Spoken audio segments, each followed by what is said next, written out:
Hello, everyone. I am Sacrabalic, your envoy of hope, and welcome back to Dialogue Tree, episode 7, on schedule as has always been. As always, I am signed into the call-in sign on Discord, so should anyone wish to call in, feel free. I have a little icon for it. As always, with Dialogue Tree, we are, of course, going to talk about the bev for tonight, which is I have most of a melon ball, which is a recipe that was on the Midori Sour, and it's basically like it's 1 part vodka, 1 part Midori, and then 3 parts orange juice. So I did 3-3 on the vodka Midori, and then it was supposed to be done over the rocks. So when I added the ice, I ended up filling this up too much, and like there is not. It's only like a third orange juice, if I'm being real with you. So I have totally failed to make it. So I do have a side glass of orange juice, which when I drink a little bit more of this, get all the alcohol down, I'm going to pour that orange juice into this, and then we'll get a real melon ball going. But in the meantime, that is what we're rocking with. Let's get a little bit of water because my mouth's a little dry.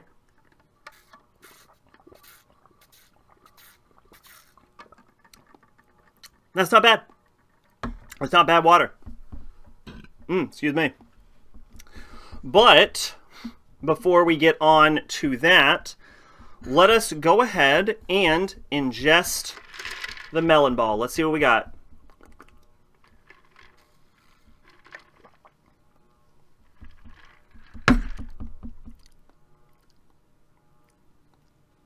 Oh my god. How do I describe what that was? So, it's got a bit of the cough syrup flavor from the Midori in there. It blends well enough with the vodka that you can't taste the vodka, surprisingly enough. So the vodka Midori mixture is very good. I can tell that the orange juice is trying to take the edge off of the vodka. But there is just not enough orange juice in this for it to be successful.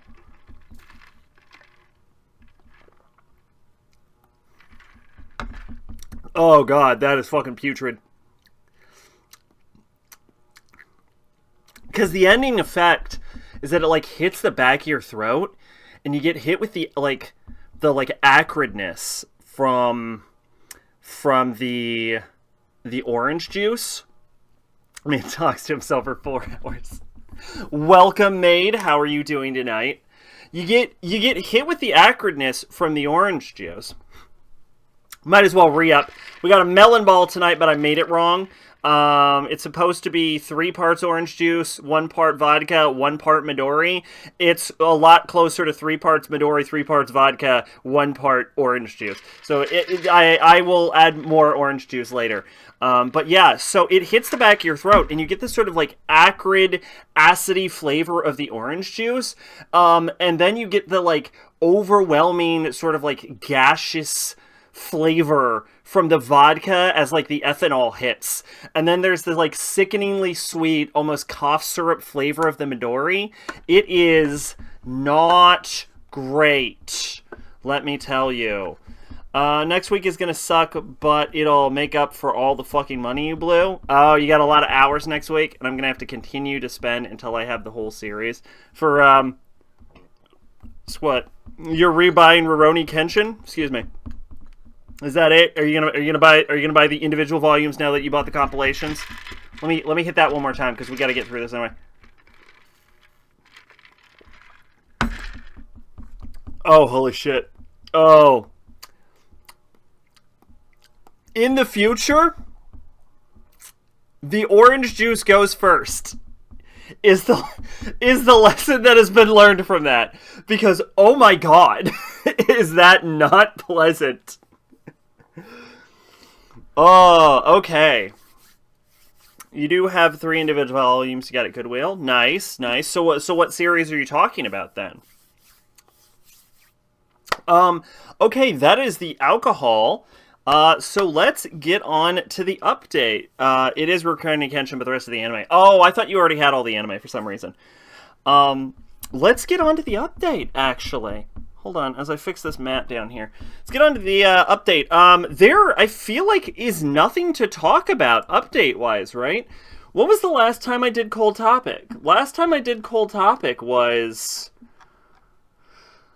Let's see, this is when episode 6 dropped, so what the shit did we even do? Let's see, we came back to streaming, but I feel like we've done that since last stream. I feel like that's not a new thing that's happened. Oh, you only had season 1, I gotcha. When was the last Cold Topic episode drop? Had to have been back here, right? 2 months ago? What was 2 months ago? 2 months ago was...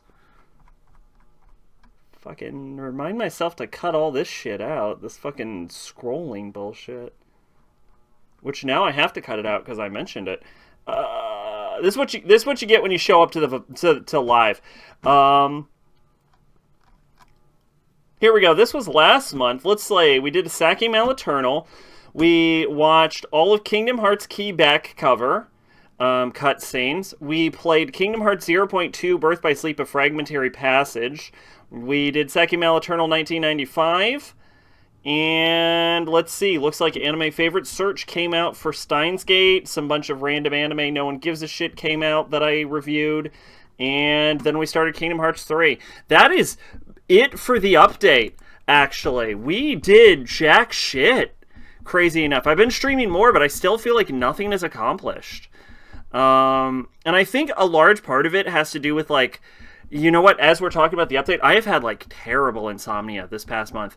I have not slept, I think it was around, like, the 20th or something, 21st, I think it was, when we got into the month, where I was at a point where I had only slept, like, 75 hours, of course, the entire month. You're supposed to spend, like, a third of your day asleep. So if you compare that over the course of, like, 20 days, that means I had slept for, like, essentially 3 of those days, which, like, means I was sleeping on average, like, 2 hours every night, this whole month. I have had a time, let me tell you. So if it seems like streams have actually slowed down, it is because they did. It's because I've been fucking exhausted. And it's a weird problem, right? I'm taking a sip of this.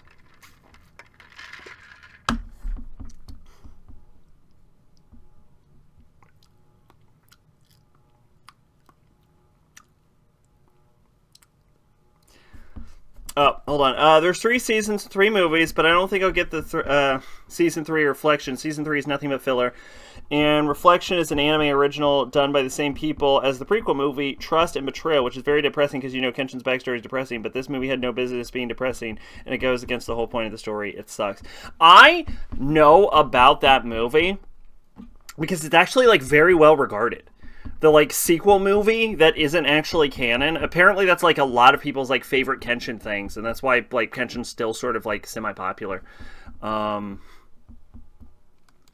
But I do know it is, like, very much not canon to the manga. So I wasn't actually planning to watch it at any point, but I do know of it. And its reputazione. But anyway, yeah, I've only slept like 2 hours on average every day, and I have started getting more sleep the past couple nights. Like the past 4 nights, I've actually been getting a little bit more sleep, which is why we were able to stream last night.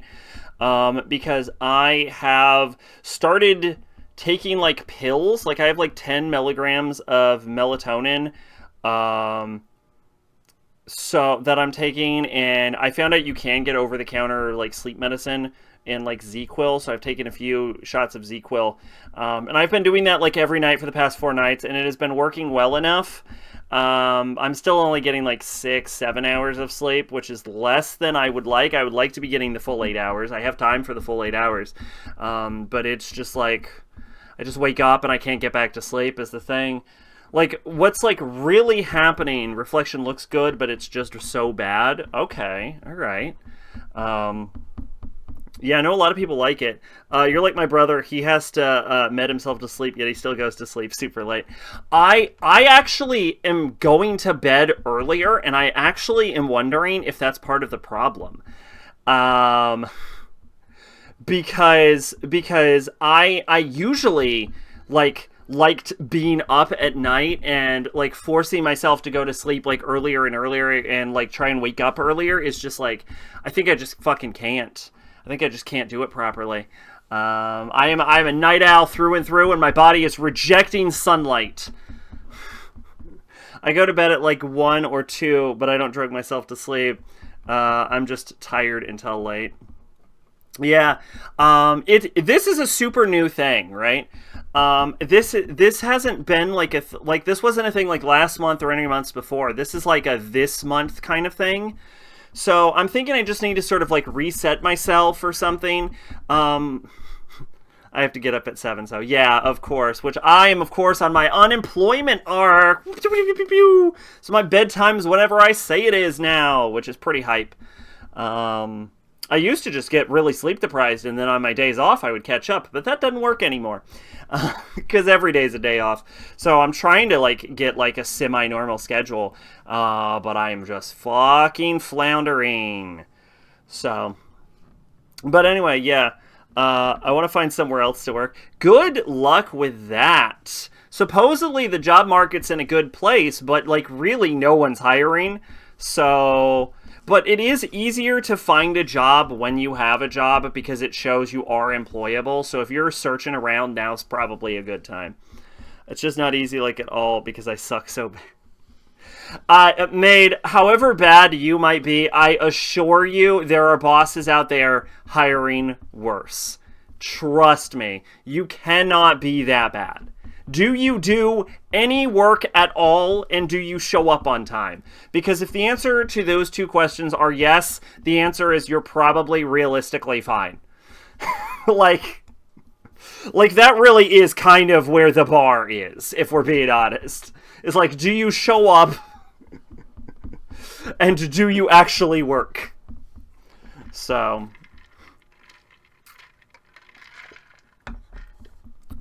I usually sure up earlier and hang out before I start. See, that's really good. Bosses fucking love that. So you're doing fine. So don't count yourself out, right?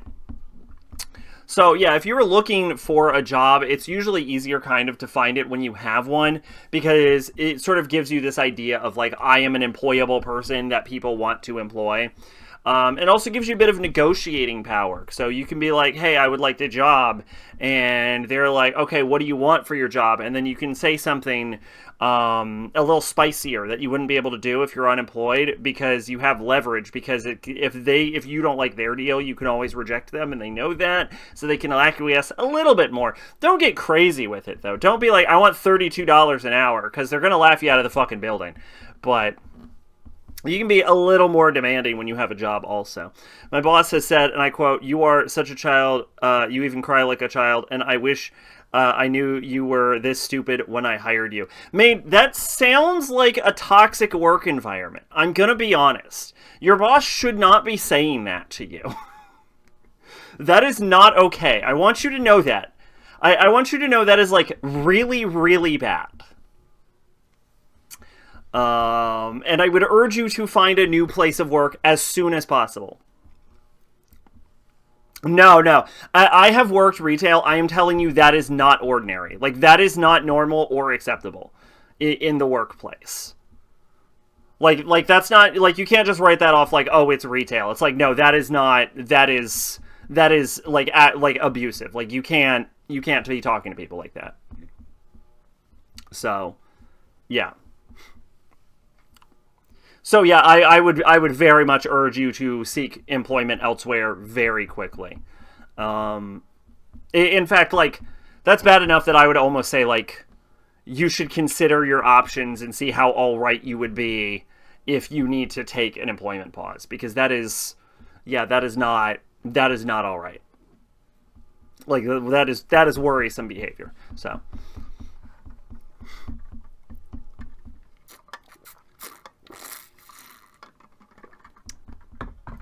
But anyway, what the fuck was I talking about? Yeah, so I can't sleep. That's my month update. I can't fucking sleep at all. So I've started like drugging the shit out of myself. I've considered going to a doctor.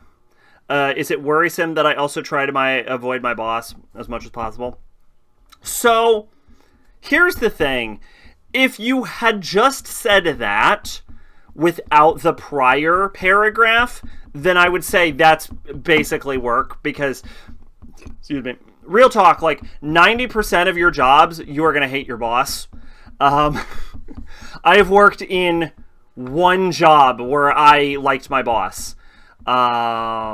I've worked in a few jobs where my boss is tolerable and I didn't have anything against them, but there was only like really one job where I've been like, hey, my boss is pretty cool. Like most of the time you're going to hate your boss and you're going to not want to be anywhere near your boss. But the fact that it's like linked to the previous statement where your boss is actually being like toxic and abusive, like that is worrisome because it is linked to another worrisome statement. Like, you avoiding your boss makes sense based on prior information. But I will also say that you should be concerned about that, but I will also say that in a job that is healthier, where your boss is less toxic, you are still probably going to want to avoid your boss because no one likes their boss. So hopefully that had enough of a nuance in the answer that you sort of understand what I was getting at. Like, it is normal to avoid your boss, but it is not normal to avoid your boss because your boss is fucking a toxic, abusive asshole. So there you go. I think that basically sums up my statement. But yeah, I've actually considered talking to a doctor to get like actual prescription pills or something for the sleep deprivation. And I was definitely going to do that if like the ZQuil and the like melatonin weren't working. I am worried because there's like a limited amount of time you can actually use both of those pills. So I am hoping it straightens out. It is also worth noting that you technically will not die. I think. I am not a doctor and I cannot give you medical advice legally. Do not take my medical advice. I think you will not die if you mix like ZQuil and alcohol or like melatonin and alcohol, but, and this is very important, but you are definitely not supposed to do it. I think, oh, this should be good.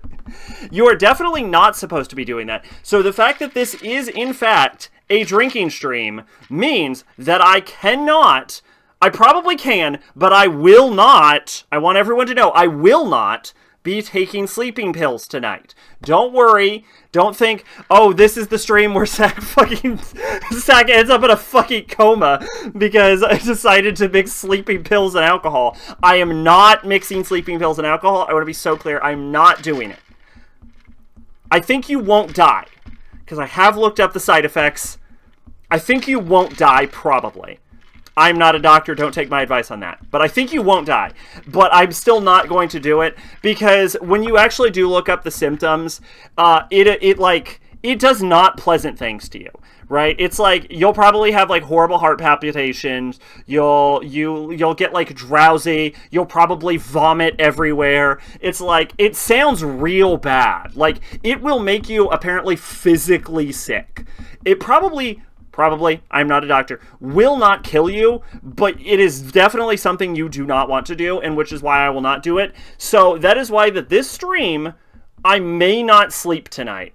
So honestly, you know what? I don't even know if Kingdom Hearts is going to happen tomorrow. I might be too fucking exhausted, and you know why. It's because I got drunk and I couldn't sleep because I couldn't take my sleeping pills. I'm also very worried about the sleeping pills.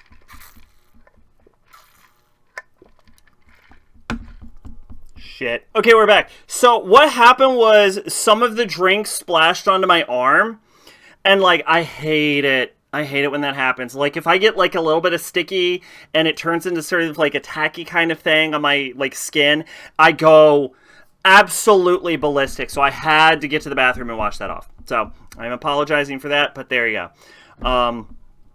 But yeah. So I'm not planning to mix the alcohol, but I might not sleep tonight, so who fucking knows if we'll stream tomorrow. What I will say is I cooked some salmon before this stream. And yeah, I got some nice salmon. Had some skin on it. It was more than I wanted to spend because I buy it at Walmart because I am cheap.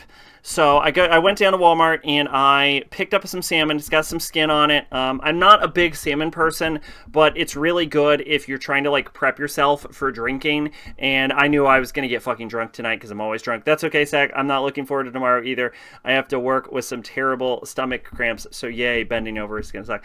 I am sorry about that, maid. I wish I had some sort of advice on that. I do not. I've gone to work with some terrible stomach cramps, but probably not in the same manner. Do I want to ask what's causing them? Or no? You don't have to share if you don't want. But anyway, yeah, I'm lost my train of thought somewhere? Yeah, I hate being sticky, so I had to like clean that shit off. But, I will be drunk. I'm not going to sleep probably tonight because I can't take my pills. Oh, yeah, beats me. I'm infertile. Yeah. I mean, is it like upper stomach food? Probably. I was going to say, is it like, where is it? Like, is it high up in the, like, rib cage area, or is it lower down in the intestinal tract area? Because if it's the intestinal tract area, I would ask you, when was the last time you took a shit? And if it's like several days away, it might be constipation. Otherwise, it is probably gas, unless it's mixed with some other symptoms that you should totally be concerned about, but it probably is not. But I will say like 90% of the time, I have had stomach problems, and it was towards the like stomach area. It's been like gas or like poop related. But I'm not a doctor and I can't legally give you medical advice. If you are worried, please seek medical help from a professional who went to medical school. But, okay, I will talk about that in a brief second. Specifically, but oh yeah, so you can only take like sleeping meds for like 2 weeks, so specifically the ones I'm on, since I don't have like prescription sleeping meds. So I hope it sorts itself out before I run out. And if I'm still like sleep deprived in like 2 months and I still need to keep myself medicated in 2 months, I am afraid I will have to go to a doctor to get actual sleeping pills prescribed to me, because I just kind of can't anymore without that. So, but okay, let's take that pin out. When I work in a place, after about 3 months, people start thinking of me as, and these are their words, smart. And for whatever fucking reason, and I also know a lot of random bits of trivia, right? And I like learning things. All of these traits I consider relatively good. But the weird part about this, the problem is that I have coworkers coming up to me and they're like, hey, my stomach hurts. What is that? And every time I have to be like, you have to realize I am not a doctor. I did not go to medical school.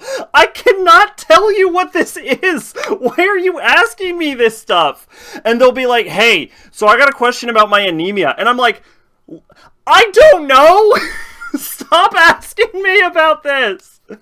I've even had like female coworkers come up and be like, yeah, so I have like problems with my ovaries, and I'm not going to tell you specifically what she said, but I've been like asked about like ovarian problems, and I'm like, go see a gynecologist. What part of me makes you think you should be asking me these questions?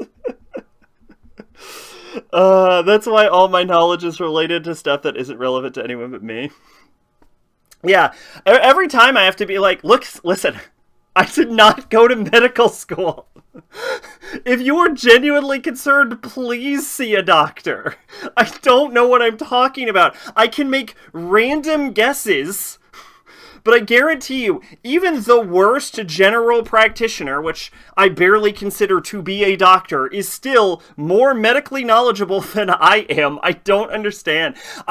Something about me inspires people to ask me medical questions. And I don't, and like every time I have to be like, why are you asking me this?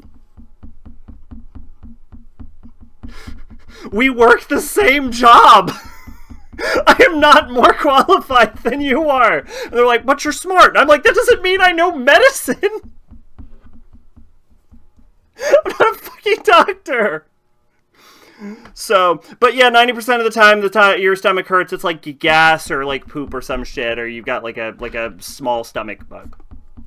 So, what little I do know about medicine, I will tell you, is that, number one, if you are ever genuinely concerned, I will always urge you to see your doctor, especially if you have health insurance, specifically because it is better to see a doctor for a minor problem and then the doctor is like, that is literally nothing, stop worrying about it, than it is to have something genuinely wrong and then the doctor is like, oh yeah, you have super cancer. Like, it is always better to have a specific diagnosis and, like, know what it is, even if it is nothing. So if you have, especially if you have insurance, it is always better to see your doctor than wonder. What is this link? The Simpsons. Hey, did you go to Hollywood Upstairs Medical College too? And hilariously enough, he's probably more qualified than I am still. Because I did not go to any sort of medical school. I don't get why people think I know this stuff. But yeah, so obviously if you have a medical problem, I highly recommend seeking a doctor. I would always defer to the professional over me. But from what I do know about medicine, from what I have heard from actual doctors, 90% of the time, at least 90% of the time, if you have something medically wrong with you, it is, or like you're feeling bad, it is probably something very normal. Only time I was asked about something at work that was not related to work was if I listened to some indie band. And did you listen to that indie band? I get asked shit all the time. Let me tell you. I have been asked the most random fucking of questions. No, darn. What was the indie band? Have I listened to the indie band? That's the question. Almost certainly no. I don't think I listened to anything indie. But yeah, I feel bad all the time, but not in the same way. You know what? I understand that problem. Don't remember? Darn. Darn. Maybe I had listened to the indie band. Probably not, though. But yeah, I know that like 90% of the time, there's like a bit in Scrubs where they talk about like zebras, which is like, especially if you go on like online and you're like, here are my symptoms, and you type them into like WebMD, it'll be like, you know what you have? You have fucking dino-reticulitis, which I believe is a real thing, but I don't know what it is. And like most of the time, like 90% of the time, you have like a fucking like small cold or some shit. Not some obscure medical bullshit. So yeah, I know that, and they bring it up in Scrubs. It's like they I don't know if this is like an actual medical term, but they call it like if you hear clopping, it's probably a horse, not a zebra, which is the idea of like most of the time it is just like the most like banal, normal bullshit medical problem and not something super crazy. Now, occasionally it is something super crazy and that is worth looking into, but yeah, most of the time if you have something, it is probably like the most normal, rational explanation. But if you have any doubts, again, go see your doctor. But like, I know most of the time, if someone has stomach cramps, it is probably, if no other symptoms are accompanying it, it is probably related to your gas or your poop. That is like most times. If there isn't like any, like, if there's no like vomiting or nausea or like blood, I would probably assume you got some gas, you ate something wrong, or you're a little stopped up, and you should be eating fiber. Frankly, you should be eating more fiber anyway, probably. Most people don't get enough fiber. So if you don't have something to supplement your dietary fiber, I recommend either picking up some fiber bars or eating some foods that are more high in fiber, like some beans or something. I know beans can upset my stomach because they give me more gas than I actually want. But having a can of beans every once in a while isn't going to hurt you. In fact, it's pretty good for you. It's good for your eyesight. So if you're, I had a Mexican food today. That's super fiber for me. That's enough fiber for you. I mean, did it have beans? Like, beans are real good for fiber. I personally eat some fiber bars or something. They're not, like, the most healthy, but they have a shit ton of fiber. More fiber than just eating beans, for example. Because I have, like, these, like, special K-bars with just, like, an absurd amount of fiber for no fucking reason. I'm not going to claim they're health food, but I am going to claim they're a cheap and easy way to get the poop out of you. So, you... Probably you didn't make it. But you ate it, right? How do you not know if it has beans in it? You're a bad cook. You know what? I would probably argue I'm a mediocre cook. I don't like cooking. I don't do it super often, but every time I cook, it's inconsistent. I'm a bit of an inconsistent cook. Sometimes it's good, sometimes it's not good. Ugh. But I'm just usually like super lazy. I'll just like eat some noodles or some shit, or I'll get some takeout. But I'm not opposed to cooking. I'd probably cook more if it just didn't take so much time. If I could like wave a magic wand and then it gets cooked, I would probably cook more often.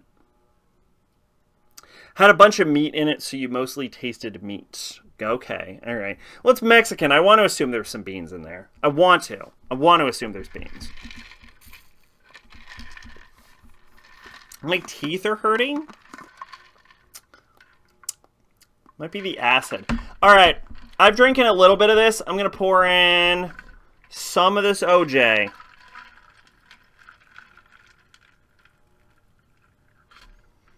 So it's a little more melon bally. We're going to mix this up.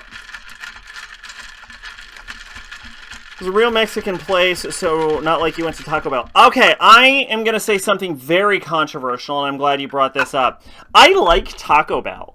Or I liked Taco Bell, I should say. And I would probably prefer, in most cases, Taco Bell to real Mexican food. In fact, this is blasphemous. But most of the time, I will actually prefer the Americanized version of a country's food to the country's actual food. I know a lot of people would get mad about that. But you cut me, I bleed red, white, and blue, baby. America for life. I'm not saying there is anything wrong with any specific country's food.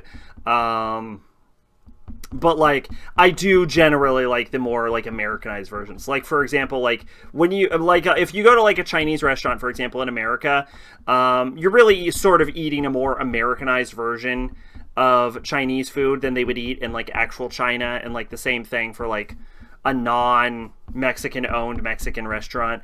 Like, I like Taco Bell, and I know Taco Bell is just, like, it's not really Mexican food. It's, like, Tex-Mex. And I like Tex-Mex. I do. I like, especially because like a lot of Mexican food is like very like bean heavy. And I'm not a sort of bean person. And I know there's like some stuff that's not, but I'm also not super versed in this, and I don't consider myself an expert on cultural food types because a lot of my food experience is mostly localized to Americanized cuisine. But I really enjoy Americanized cuisine, and I don't feel pressured to diversify that. I am confident if I went to a Mexican place and I like described my tastes, I am confident they would find me something that I would like. And I bet you could say that for like actual Chinese food in China. I'm sure you could say that for any country, but I will say that like if given the choice, I will prefer to go to an Americanized restaurant just because I guess I'm what's more comfortable too. So what do we got here? U.S. National. Hell yeah! Is this the full version? No. So there's actually more shitty flute. There's actually like a bunch of verses to this that are like no one ever sings. Like most people only sing the first 2 verses of the national anthem. Did you know there are 4 verses of the national anthem? And it is like incredibly hard to find versions, excuse me, where people sing the entire U.S. national anthem. So if you never knew that the national anthem had 4 verses, there you go. It does. It does. I know you only know 2 verses. It has 4. I definitely should not admit this, and I would like to blame it on the alcohol, but I'm not actually that drunk yet. I probably do not know the national anthem.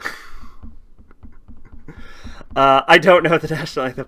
Yeah, I feel like I should not be admitting this, but I also do not know the national anthem. I do know that there are 2 verses that no one sings, but I don't know what those verses are either. I was actually thinking about this like last night on stream when we were talking about like states, and like states I never think about. But if you were to ask me to name all 50 states, I probably could not. Unless I thought really hard about it, which is actually hilarious because I did once try to see how many countries I could name, and I got like 80 of them, which means I probably know more countries on Earth than I know U.S. states. And is that sad? Absolutely. Does that make me less of a patriot? Probably. But what I want to come away from this conversation is that the United States of America is the greatest country on Earth and probably the greatest country of all time. So there you go. Which I used to say that unironically. And I used to say that unironically as a sort of point of pride. And as history has gone on and I have gotten older, that statement is less of a matter of pride. And because I still believe it, actually, as insane as it sounds. I know I don't come off super patriotic most of the time, but I do actually believe that the U.S. is the best country in the world. But it used to be like, America, fuck yeah, and now it's just kind of like depressing is the thing. Because it used to be like, I used to think America was super cool, and now I think that like every country, kind of including America, just sucks really hard.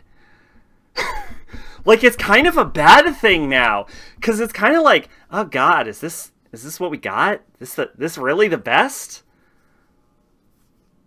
Ugh. You know what I'm saying? Similarly, sort of, I know the lines removed from "This Land Is Your Land" that were cut by the record label and no one reads or no one sings.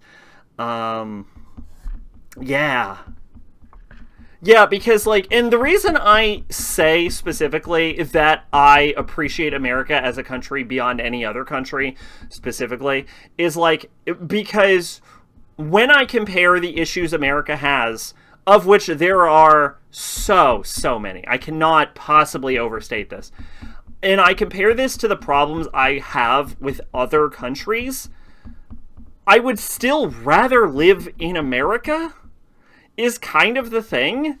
And to be fair, as time is going on, there is a viable point, I think, where I believe that America as a country could degrade to such a point that I would be willing to leave to another country.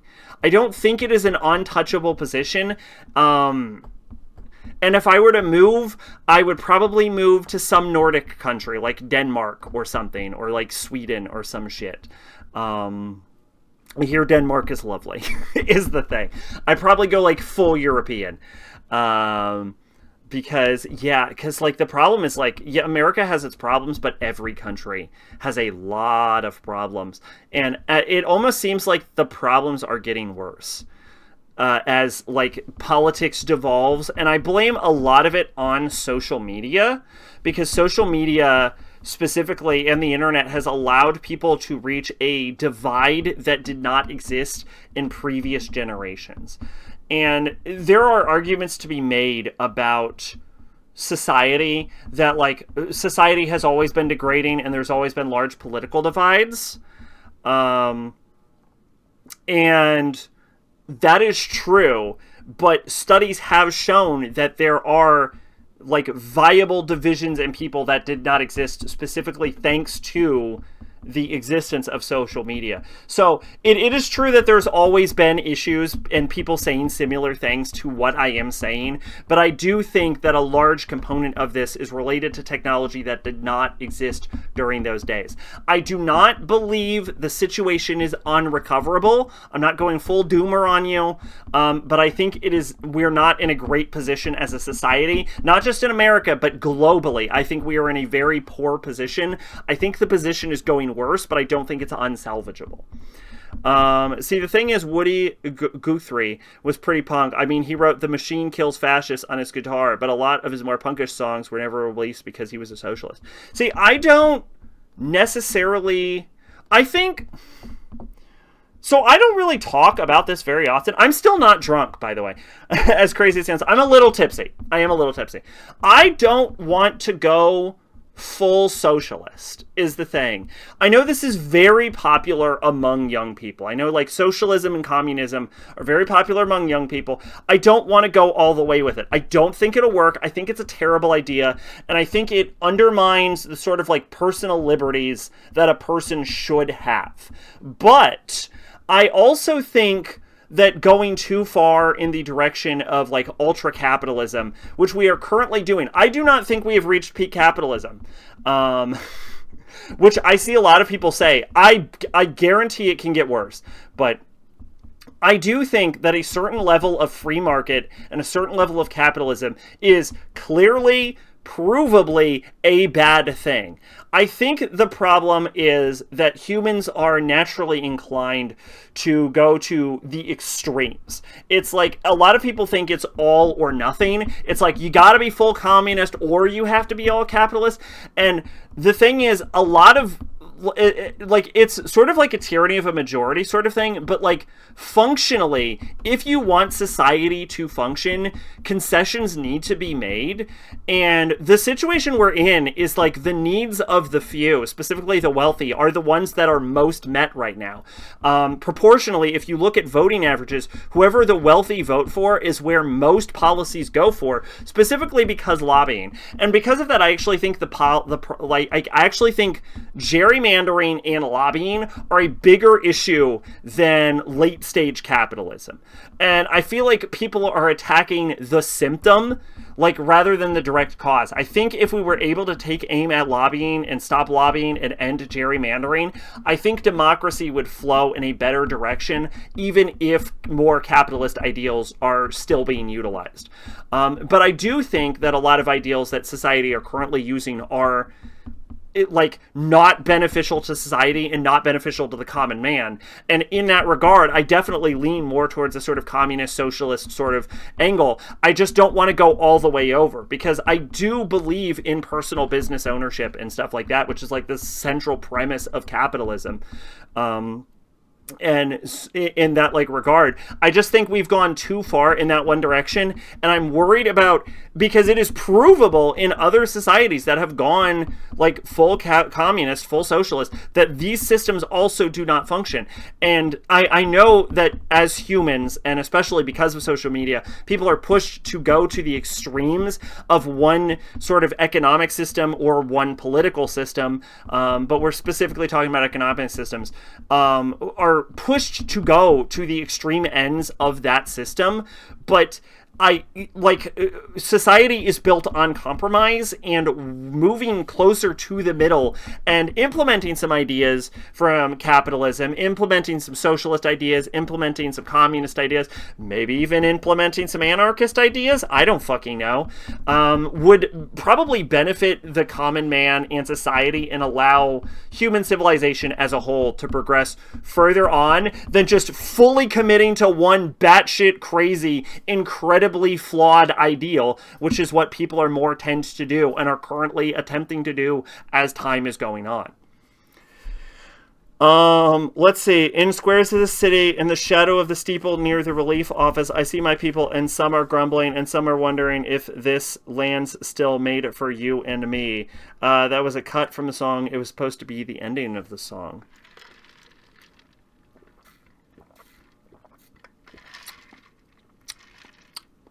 The orange juice helps. Now it's a little bubblegum flavored. If that makes any sense. I don't know how you add vodka and Midori. It is some vanilla vodka because I have to mix in some of the lower alcoholic yield.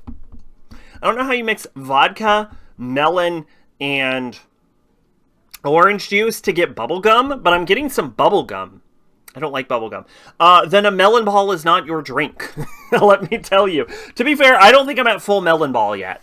I don't think there's enough. I think if I drop that entire container of orange juice inside of that container, I think I'll be at an actually properly mixed melon ball. And what I'm going to call level 2 melon ball, I think that's very bubblegummy. I don't mind bubblegum as a flavor, personally. But, yes. I think that's very bubblegummy. Okay. Are we ready to go on to our first topic? Let's see. We did all of my updates. Oh, yeah. Grandma Sack is still playing Stardew Valley. I cannot get her off of Stardew Valley. I got her to play a little bit of Fire Emblem Birthright. I was like, hey, check out Fire Emblem Birthright. It's bad, but it'll teach you some stuff. It'll help you expand your gamer knowledge, and her eyeballs are too bad to see the sprites and properly differentiate them. So she has just gone back to Stardew Valley, which I would have to fucking get a taser if I wanted to get her off of Stardew Valley. So there's your Grandma Sack video game update. Otherwise, yeah, I think we're good. We talked about everything. We talked about alcohol. We talked about work. We talked about how I am not a doctor and I cannot give you medical advice. Please go see an actual doctor. And we talked about politics. Because I can do that because this isn't Cold Topic. Ha-ha! Alright, let's get on to our first topic, everyone. And that is Elden Ring, Shadow of the Erdtree. That is right, I have played the Elden Ring DLC. See, I have claimed that I will never buy another FromSoft game, and I lied to you, because I did buy Sekiro. I did not buy Elden Ring, if you remember, that was gifted to me for my birthday. But I did buy Sekiro, so I totally broke that promise. But Shadow of the Erdtree is actually a DLC. So here's the thing. Shadow of the Erdtree actually, I think, has mixed reception on Steam because people are saying it's too hard. Do I think it is too hard? No, actually. I did not find it too hard. I think there were some challenges in specifically... Boo, you... My apologies, everyone. I don't regret that either. I was like, because when I did play Elden Ring, I was like, this is surprisingly good. And then I played Sekiro, and like, Sekiro might be the best FromSoft game. Like, I'm not fucking with you. It might be my favorite. I still think about like going back and being like, man, I could go for another run of Sekiro. Excuse me.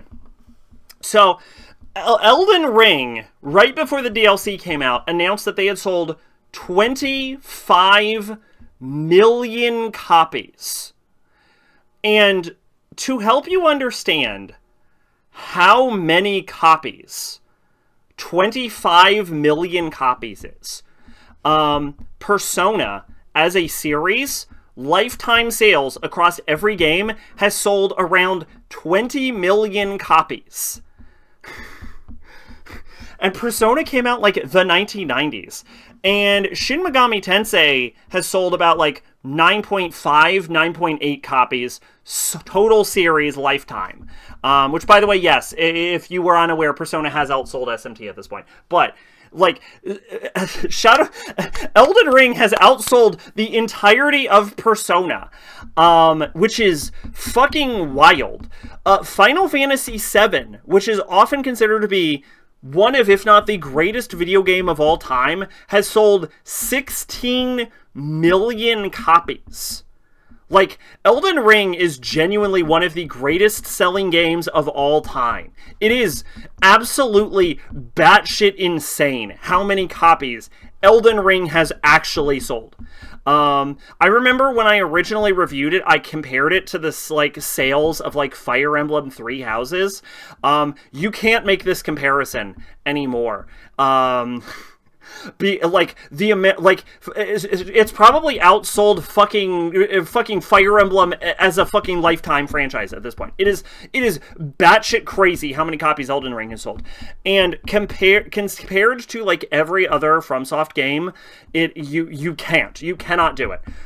So I think that a lot of the reception about Elden Ring's DLC being too hard has to do with a lot of people coming into Elden Ring as their first FromSoft game and being unaware of FromSoft's style of making the DLC harder than the main game. I think it has to do with, you know, pardon my language, I think it's a lot of normies coming in to a Souls-like for the first time, dipping their toes in, and then being like, what the shit is this? Not realizing that FromSoft does this every single time. This is basically every DLC. So I don't think... Do I think Shadow of the Erdtree is necessarily harder?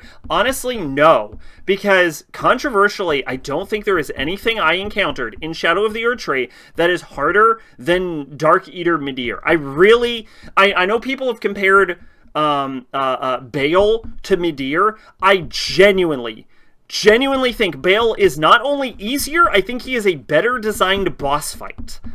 As for did I actually think the DLC was that hard?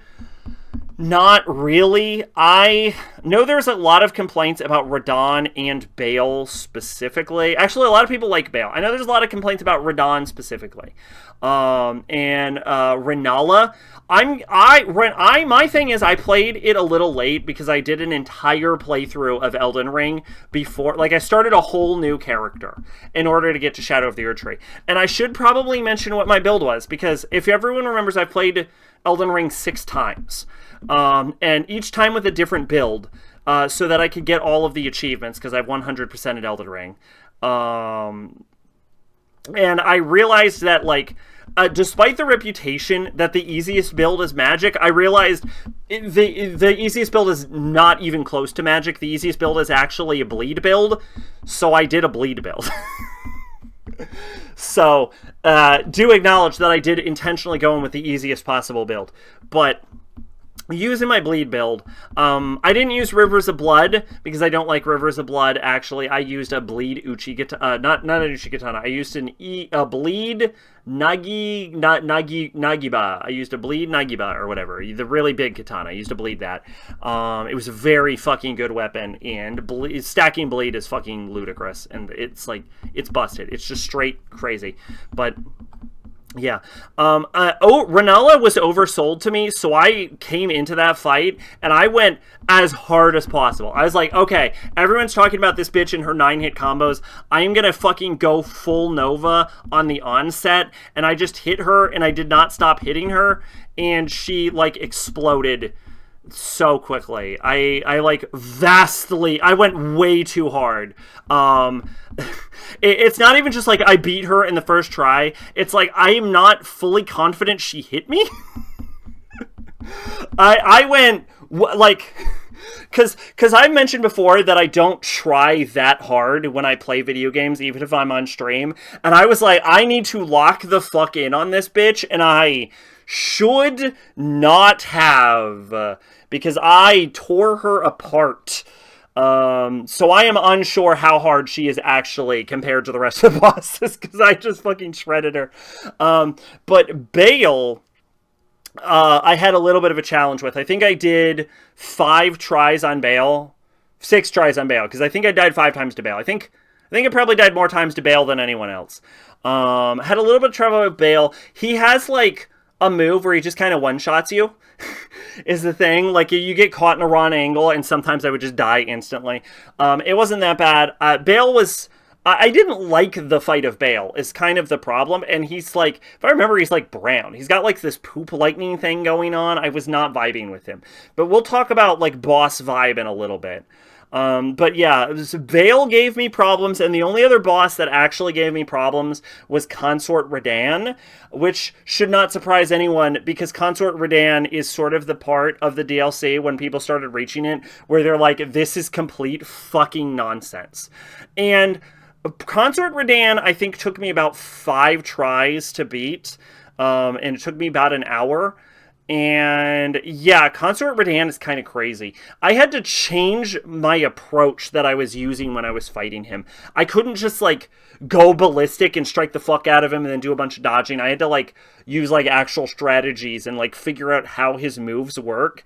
I had to put in an amount of effort that I have not had to put in for a fucking FromSoft boss in a very long time, like since Millennia. I actually genuinely believe Millennia is a harder boss fight. I know a lot of people are like, Consort Radahn is worse, and I know like numerically he's probably is worse, but I believe that Millennia's moveset is trickier, and I think people are just more used to how to beat Millennia now than they are Consort Radahn. I think it's a new sort. I think it's a sort of like recency bias towards his difficulty. I genuinely believe Millennia is still the hardest.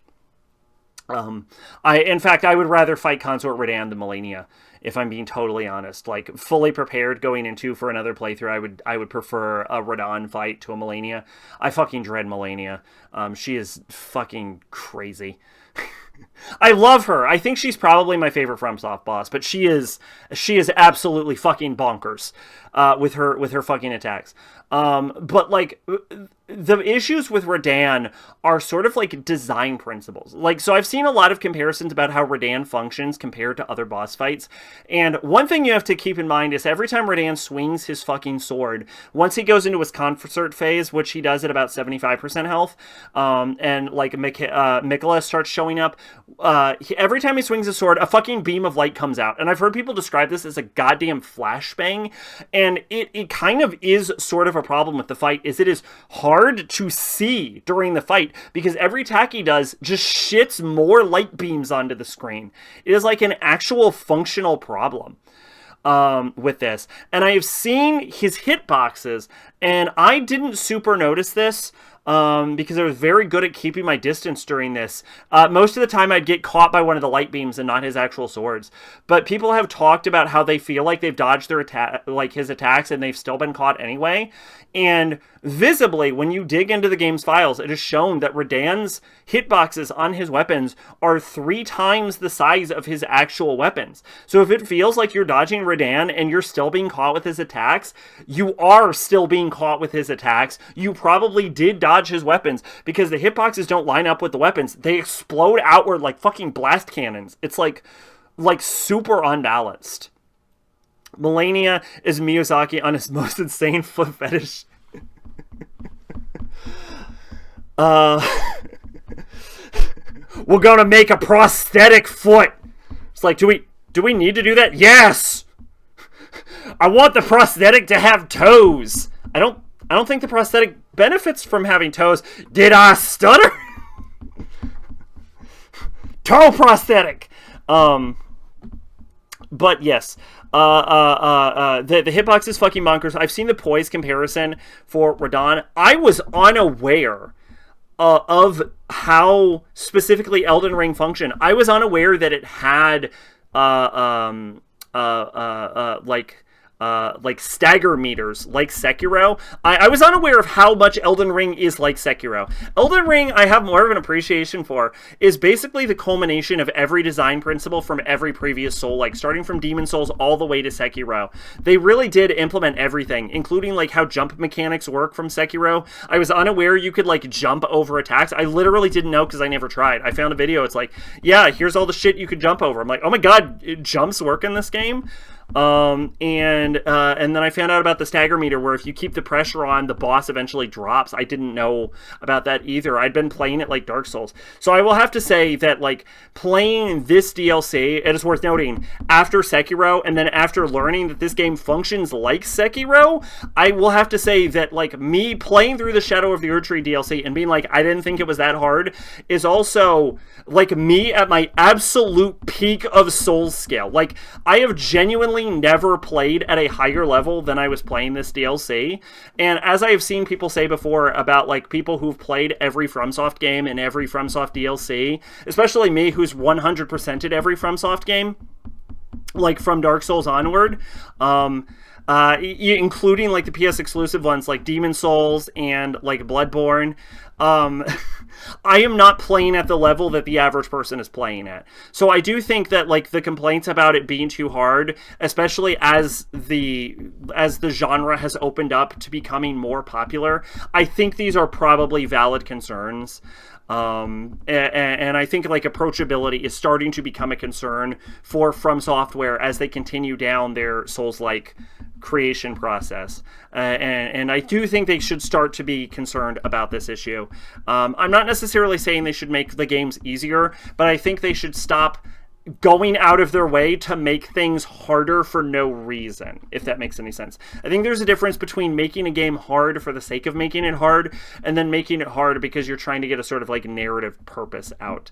And I do think specific parts of FromSoft games, especially as they go on later, like Dark Eater Midir, I think is just hard for the sake of hard. I don't think there's any conceivable reason Dark Eater Midir needs to do as much damage or have as much health as he does. And it is a pure numbers-based thing. His moveset is easy. It is just, if I got touched by him, I would die instantly. And I think we're starting to move into this realm of the boss has too much health and does too much damage. It's not even like a moveset thing. Melania is a moveset thing. Radahn just hits too hard and is broken. But anyway, compared to like the Sekiro stagger meter, I've seen that a lot of like Elden Ring boss design is if it has a high meter to stagger, it regenerates its stagger meter slower. And if it has a lower threshold to stagger, it regenerates its stagger meter quicker. And apparently Radahn is just fucking different. Apparently he has a high stagger meter and he regenerates quickly. And so Radahn is like, it breaks the design principles that are essentially the goals in other FromSoft bosses and uses that to push the difficulty of Radahn to absurd levels. And that's not even including the fact that Radahn's hitboxes are larger than his actual attacks. Radahn's hitboxes, if they were appropriately sized, are still unreasonably large. Like, for example, his meteor attack at mid-level will deal almost your full fucking health bar and it hits half the goddamn arena. It is like nuts. Now, again, I beat him in like 5 tries, but that's me. Like, I know there are people who have probably spent days or still have not beaten Radahn because of how absolutely fucking bonkers this boss is designed. And it is not designed in a way that is fair. So for those people, I feel bad. But as I said, I did not necessarily find this DLC hard, and so my complaints are not that it's too hard. My actual complaints are that I was bored as shit the entire fucking time. I enjoyed it when I came into it the first hour. And you first get into like the fucking Shadow Tree area and you have like the ghost gravestones. And I was like, this is cool. And you like encounter like the first set of enemies.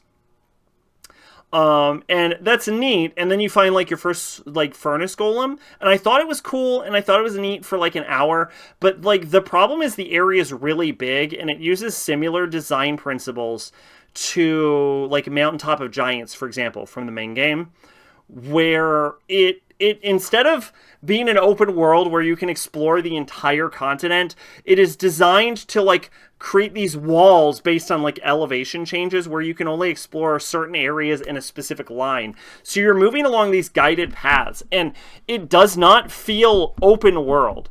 So I've seen people say like Miyazaki's like, this is like the size of Limgrave, and then other people have been seeing like, oh, the map's actually like 5 Limgraves stacked on top of each other, but it like really functionally is not.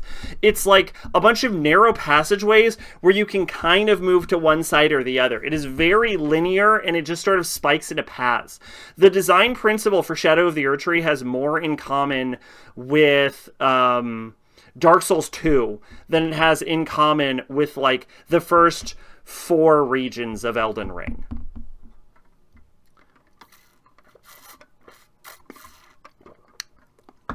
And for Dark Souls 2's purposes, I think that works really well.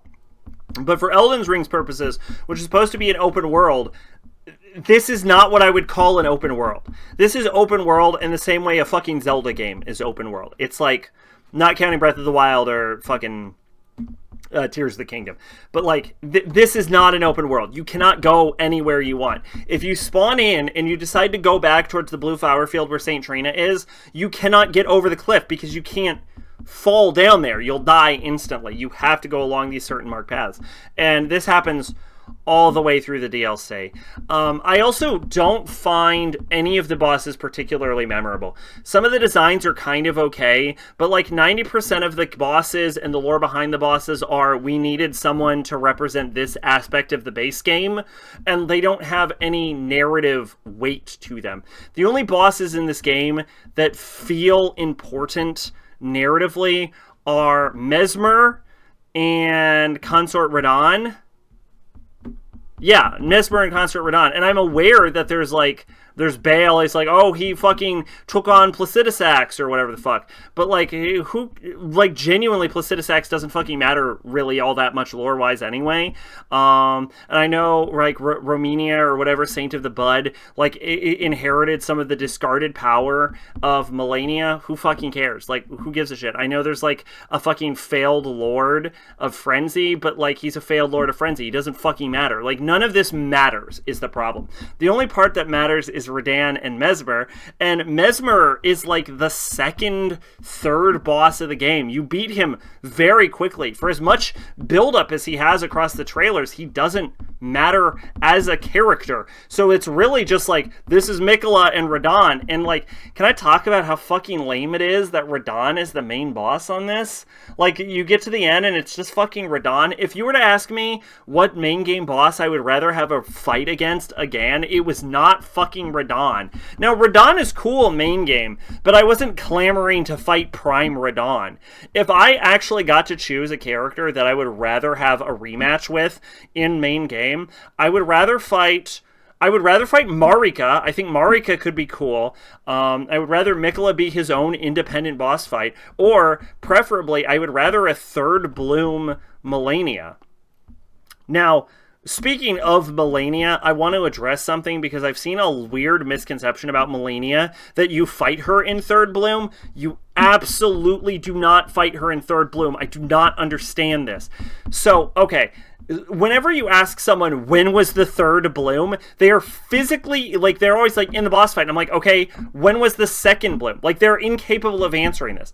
So, here's the thing. People assume Melania is in her third Bloom because she's called the Goddess of Rot and because you see 2 flower blooms inside of the Erdtree. But the thing is, one of those blooms inside of the Erdtree belong to Melania's children, not to Melania. Which means there is only the bloom inside of the Erdtree. And they're like, okay, well, she has a bloom inside of the Erdtree, and she fucked up Caelid. So clearly, those are 2 separate blooming incidents. But no, because I think it was like Knight Finley, I think is the character's name, took Melania in her bloomed form, and then brought her to the Erdtree. Which means that the bloom in the Erdtree is the one that caused the Caelid fucking rot. And, like, more to the point, when you get the Scarlet Aeonia spell, which gives the third bloom lore, it specifically states that she has bloomed twice, and if she blooms a third time, she becomes the rot goddess. And you get this after you kill her, and after she re-blooms. The bitch has bloomed twice. If you need to bend over backward, and you are incapable of answering when she bloomed a third time, you are trying to force a point. She did not bloom a third time. You do not fight Melania at her strongest. It is insane, this misconception. I do not understand why people are so fucking convinced. You fight Melania in third bloom. You fight her in second bloom. Second bloom. You do not fight her at full god power. So if you were to ask me which boss I would want a rematch with, I don't give 2 fucking shits about Consort Radahn. I would much rather, if we had to have a Miquella team-up fight, I would rather the twins all at once. I would rather Melania, third bloom rematch, and Miquella. Would that be unquestionably harder? than a fucking Radahn fight. Absolutely, because Malenia is already insane, and Radahn isn't that hard. So unquestionably is a third blue Malenia with a Miquella fight so much fucking harder. But I would so prefer, and also it would be double gods, right? Because it would be God Malenia and God Miquella. That'd be hype as shit, right? So like it would be harder, but I think it would be more narratively satisfying to see a third, because also we're left with this question about why have we not seen third blue Malenia? And then let's talk about Moog beating the allegations, right? And like the reveal that Miquella is not actually compassionate. He's been mind controlling people the entire time. It's a whole lot of like narrative floundering. It's a whole lot of like unsatisfaction. And people have said that Radahn is a recycled boss fight, and like moveset wise, he really isn't. But like narratively, he's just like, there is something there where people are seeing Radahn as the final boss and going, this is fucking lame, that I think needs to be taken into account. Like, it is sort of like not satisfying. And if we were to have a final boss, I think Mesmer would have been more interesting. He's who they set up in the trailer. So a sort of Mesmer Miquella link, maybe like Miquella was trying to get back to like, I forget what they call the Shadowlands. I'm going to keep calling it the Shadowlands because I forget what it's called. Maybe Miquella is trying to get back so he could link up with his brother Mesmer. That could be cool. I think they're like full-blooded siblings, right? I think they're both children of Marika and Radagon. I forget who the twins' dads are. I forget if the twins' dads are Godfrey or if the twins' dads are Radagon. I genuinely do not remember, because I think like most of the Godfrey kids are like omens. I think like half of them are omens, and I think one of them is like Godfrey, who turns into a fucking death tree. But anyway, Elden Ring turns out still a pretty good game on a replay. But yeah, Shadow of the Erdtree was not fucking vibing with it. It was just boring. I thought the narrative was fucking terrible. I thought most of the bosses were fucking uninteresting. There was like a part or two who was pretty cool. I didn't think it was that hard. Specifically, there were parts that were hard, but like most Samsoft games, I actually think certain level design features that they actively chose were harder than the actual boss fights themselves. I probably died more times to furnace golems who had their fucking limbs armored than I died to any given boss fight. In fact, I know for a fact armored furnace golems killed me more times. And armored furnace golems are bullshit, and I fucking hate them. Because the idea is you're supposed to throw like mesmer pots into their fucking furnace holes. And there's a tooltip for that, but yeah, but like the problem is they don't stop shitting fire out of their mouths long enough for you to throw a pot properly. And if you miss the pot, then you lose your fucking mesmer icon or whatever the fuck it's called, and you have to make more pots. And like it's a real pain in the ass to get these mesmer icons. So yeah, I had more issues with the fucking furnace golems than I had with any specific boss fight. But yeah, I'm not surprised Shadow of the Erdtree is mixed, especially with the more normie fan base that is coming into Elden Ring, because I can see a lot of people considering this too hard. I think the level up system, which I forgot to address, is fucking terrible. Like, because if you tell me that I have to gather fragments, and this is probably why I also probably had an easier time than even some of the more experienced players. Not just because I'm naturally better than most experienced players, but also because if you tell me there's a bunch of fragments I have to gather to make myself stronger and offset enemy damage, I'm going to immediately do that. And I immediately did that. Like, the first thing I did was just, like, gather all of the fucking fragments before I started fighting boss fights. Obviously, you have to beat some boss fights to get some fragments, but... yeah, no, it was just, it's not fun is the problem. It's not fun, it's boring, it's a lot of open areas with nothing going on, and then when you get to the boss fights, none of them fucking matter from a narrative perspective, and I really don't feel like most of the mechanics are going on or particularly entertaining, and a lot of it's just shit on the fucking screen, like Mesmer and his giant fucking snakes. It's just not fun, and I could totally understand why this got mixed reception, because frankly, I think it deserves mixed reception. I think this is one of the worst FromSoft DLCs. Just like outright. And I remember the reception going into this was people talking about like the game of the year is already coming and it's gonna be a DLC. And now everyone's like hyping up and like snorting fucking Black Myth Wukong shit. And you know that's gonna win fucking game of the year. But yeah, I am utterly unsurprised that like my complaints about FromSoft and their terrible design principles are being exposed to a new audience thanks to Elden Ring's increased popularity, and FromSoft is able to get away with terrible design decisions that they have kept going for the longest amount of time, specifically because their fucking dick riding fan base will absolutely just say get good to any valid complaints they receive, so they think their shit doesn't stink and they can keep making terrible design decisions.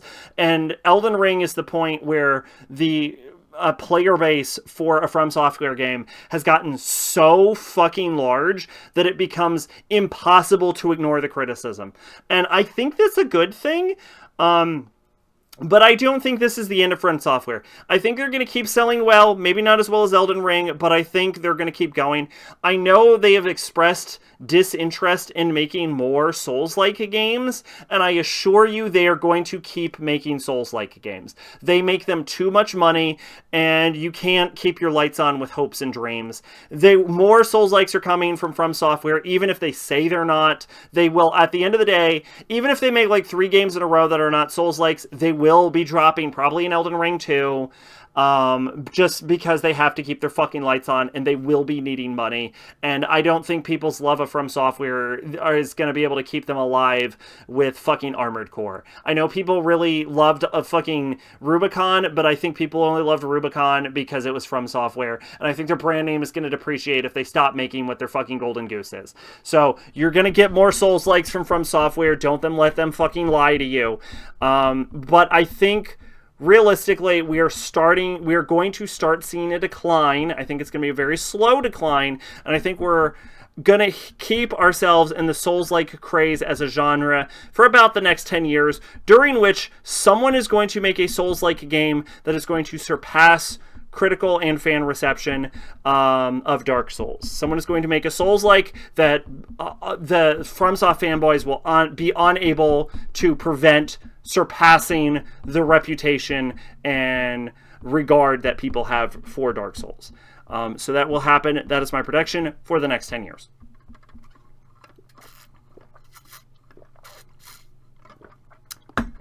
All right, who's ready to move on?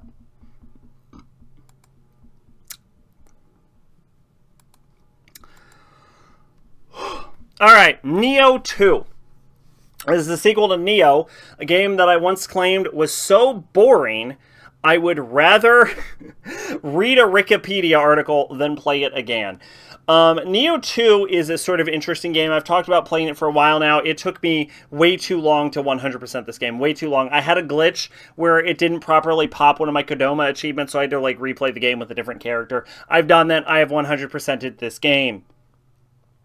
You make your own character in this, and you are basically one half of Hideyoshi, which is revealed to be 2 characters. A guy named Tokichiro, who, let's be real, is the real Hideyoshi. He does the Hideyoshi stuff. Everything historically you can attribute to Hideyoshi has actually been Tokichiro. But you play another character who's supposed to be like the other half of Hideyoshi. I don't understand why they did this plot point. You could have just been like a retainer to Hideyoshi or some shit like that. I think they overcomplicated this like double name bullshit, but whatever. Doesn't matter. Anyway, you're like half a yokai, so you get the ability to transform into yokais, and this is what makes you called a shifter. I don't understand. But you can make your own character in this. Now, this is not the greatest character creator I've ever experienced. I will say that. I think there's a lot of like design limitations. But I will say it is easy to make an attractive character in this character designer, to the point where I believe that my Hideyoshi that I made in Nioh 2 is probably the most attractive character I have ever made or played in any video game ever. Like, I am so fucking gorgeous in this game that it is genuinely distracting in scenes where I will be looking at my character and be like, God damn, I am fucking hot. So that happened, I guess. So I do appreciate the character designer. Here's the thing about this game. It's, like, good. Like, unironically good. The story's more interesting. It takes a more of an interesting, more nuanced approach to, like, Japanese mythology. Ultimate vanity. Yeah, no. Fucking narcissist moment where I just fucking die of starvation staring at my own reflection.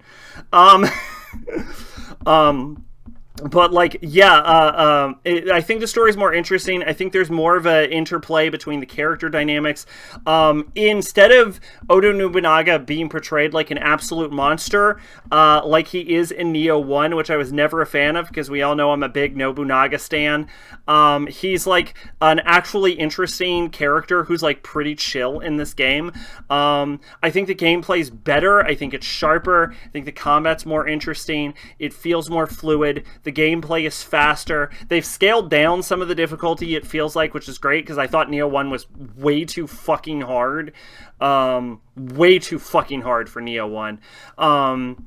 It's still got sort of like the looter drop rate mechanics, which I fucking hate looter mechanics. So it's not like 100%. Excuse me, but if I were to give my main complaints, I think the DLC is weaker in this game than the first one, where you go back in time each progressive step, and it really does feel like going back in time and seeing previous wielders of your big magic sword that you get at the end of the game does not feel like it feels like nothing. If I'm being honest with you, it doesn't feel like it's very purposeful. There's like 4 different fights with Oda Takemaru, probably like 6. Probably like 8, right? Realistically, there's like 4 mainline Oda Takemaru fights, then 6 if you include bonus missions, and then 8 if you include diving to the bottom of the abyss, which I did. It's too much. I get so fucking sick of fighting Oda Takemaru. And if you have to go through every difficulty level, which I also did, of which there are like 5, then you're fighting Oda Takemaru like 40 times. You fight Oda Takemaru more than any other boss. I'm so sick of fighting Oda Takemaru. And for people who have not played this game, what you need to understand is Oda Takemaru is the final boss. I have fought the final boss more than I fought anyone else, and it's for no other reason than the game keeps vomiting him at him. I am so sick of this little fucker. I just roll my eyes whenever he shows up, like, oh god, he's here again. Which is not the experience you want when you're finding the final enemy of the game that the whole thing is building up to. He also feels not very well narratively linked. I really do think that, like, just building up Tokichiro as the final enemy would have been preferable to actually having Oda Takemaru as the final enemy.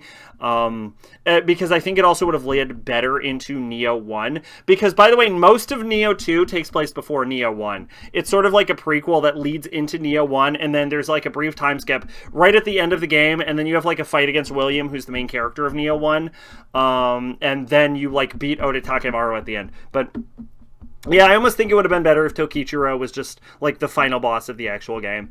But otherwise, I don't have a lot of Nioh 2 complaints. I think this was a very, very good game. This is very much what I would describe as like an 8 out of 10. I have very minimal complaints to this. I think the levels are too long, especially compared to Nioh 1. It feels like they just go on for fucking ever. I feel like I spent 8 fucking days running through a goddamn level or a battlefield in this. There's like fucking 6 checkpoints per area. It's too much. I would have preferred shorter missions. But like otherwise, I think, and Nioh 2 brings in characters from Nioh 1 and sort of expands on them and sort of fleshes out their personalities to a point where while playing Nioh 2, I started to wonder if like Nioh 2 is actually such a good game, because I've heard a lot of people talk about Nioh 2 being a major improvement over Nioh 1, and I didn't believe them, and they're absolutely correct, to the point where I questioned whether Nioh 2 was so good it may have actually retroactively made Nioh 1 better. So I played Nioh 1 again.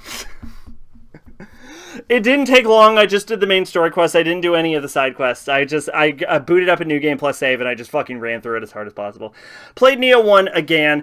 I have already reviewed this on Cold Topic. Go watch the Nioh 1 review. I'm not going to get super into reviewing Nioh individually, but I will mostly talk about new things I've addressed. Number one, when I talked about in Nioh 2, where I thought like the game felt more fluid and the characters were faster, I want you to get that reversed, because I didn't realize that until I had replayed Nioh, that like this game, after playing Nioh 2 specifically, feels very sluggish. The turn radius on William is a little awkward. It feels worse to play this game than Nioh 2. Nioh 2 feels so much better. The transition between stances in this game takes like a second, whereas it is instantaneous. Like you can basically change stances in Nioh 2 mid-combo, whereas in Nioh 1, I think you have to do it between like key pulses. Every aspect of this game feels worse, it looks worse, the UI is worse. There's like individual elements where if you're trying to like rewatch cutscenes or something like that, it doesn't work as well. If you're trying to like replay the game, the cutscenes will automatically start the intro cutscene when you enter the level in Nioh 2. They do not do that in Nioh 1. You have to watch the cutscenes from your immersion memories, which are not existent inside of your hut, because Nioh 1 doesn't have a hut, so you have to watch the individual cutscenes that do not automatically play before you start missions if you're trying to re-experience the story on a New Game Plus save. It is super fucking awkward and feels bad. It just feels like Nioh 1 feels so much worse. You don't get to make your own character, but the question is Nioh 1 a better game after playing Nioh 2? The answer is yes. Crazy enough. In fact, it is so much better that I would argue that Nioh 1, if you have played Nioh 2, becomes an actual good game, because you gain more of an appreciation for the like William fight if you play Nioh 2, and all of the characters that feel like, and scenes that feel disconnected and disjointed in Nioh 1 are sort of elaborated on in Nioh 2 and fleshed out by the knowledge you now have from what Nioh 2 did with them. So for example, in Nioh 1, I've complained before about the scene where like Nobunaga comes back and you're like, this just feels stupid and random. But if you've spent the entirety of Nioh 2 with Nobunaga, when he comes back, it really is more of a moment. And it also recontextualizes Kelly bringing Nobunaga back, where Nobunaga's like, I don't want to become the Demon King, I don't like your plan. Whereas in Nioh 2, when you play through it, you realize that he was never going to go through the plan. Kelly's plan was stupid from the onset. So when you see Nobunaga reject Kelly's plan in Nioh 1, it's more like, yeah, of fucking course he did. Kelly is such a goddamn idiot. So does it retroactively make the main villain of Nioh 1 more of a fucking goofball idiot man? It does. But the problem is that Kelly was such a fucking over-the-top edgelord villain that he was already a goofball idiot man. So I think retroactively making Kelly a worse villain actually makes Nioh 1 a better game. And there's actually like a lot of examples like this. Because you work for Nobunaga in Nioh 2, when you go into Nioh 1 and you see the scene between Akechi Matsuhide and Matsunari, the scene is actually recontextualized with Hideyoshi, your character I should say, so Hide's sparing of Akechi Matsuhide, specifically because Akechi Matsuhide was misled to betray Nobunaga thanks to the efforts of Kishin Koji.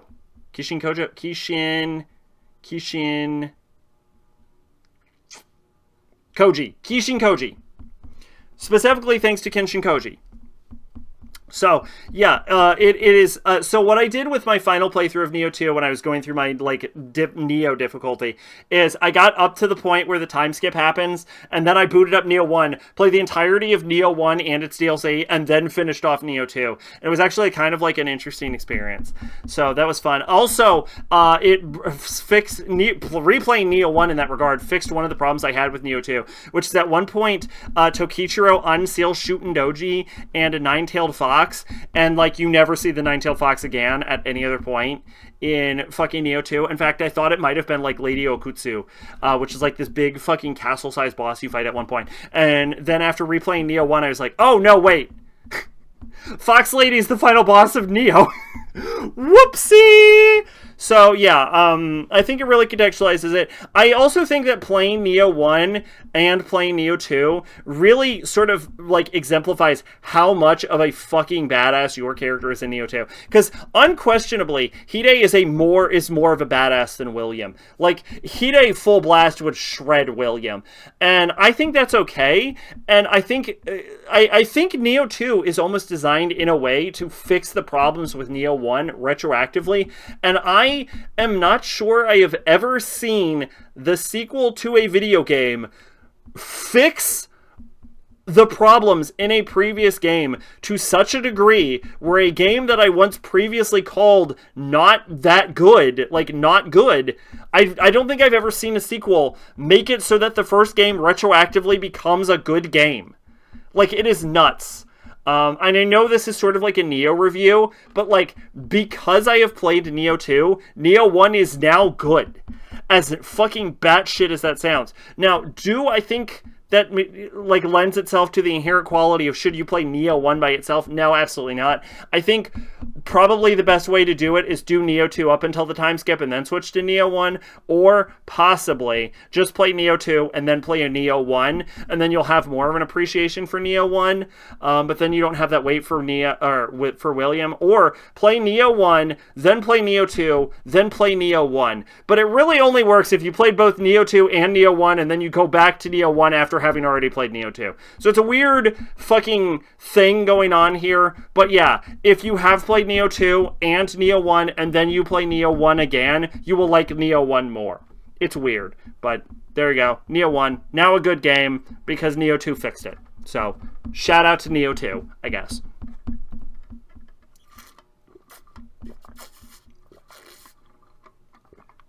You might notice I'm defaulting to the water over the alcohol, because that Elden Ring talk shredded my fucking voice.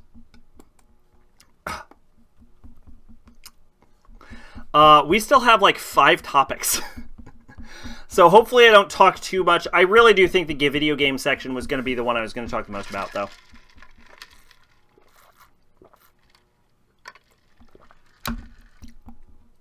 It really is just like bubblegum. It is so weird. I think I can probably add more orange juice to this now.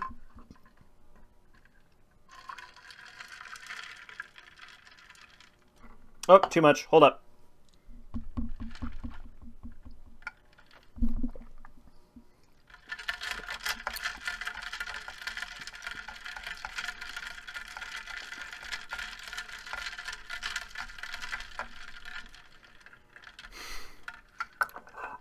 You also can't blow bubbles with gum? Okay. I don't know what that super had to do with alcohol or Nioh, but that's interesting. It's not hard. I also can't snap my fingers or whistle. Snap my fingers, I get. Whistle, I get. I don't fully understand the blow bubbles with gum thing. I think it has more to do with technique. Theoretically, it's just like, what I do, if I have to do it, is I will, which I don't usually, because you said it tastes even more like bubblegum, fair enough, is you take the piece of gum and you place it between the 2 teeth and you leave a gap between your upper and lower teeth. Then you push your tongue through the hole, creating just like a slight divot. I was told my hands are too soft. No, that doesn't make sense. Honestly, finger snapping is genetic. Because I can't snap with my left hand, but I can snap with my right hand. So I think there's like sort of like implements to it. You can probably, it's probably a matter of practice too. Because I've taught myself sort of how to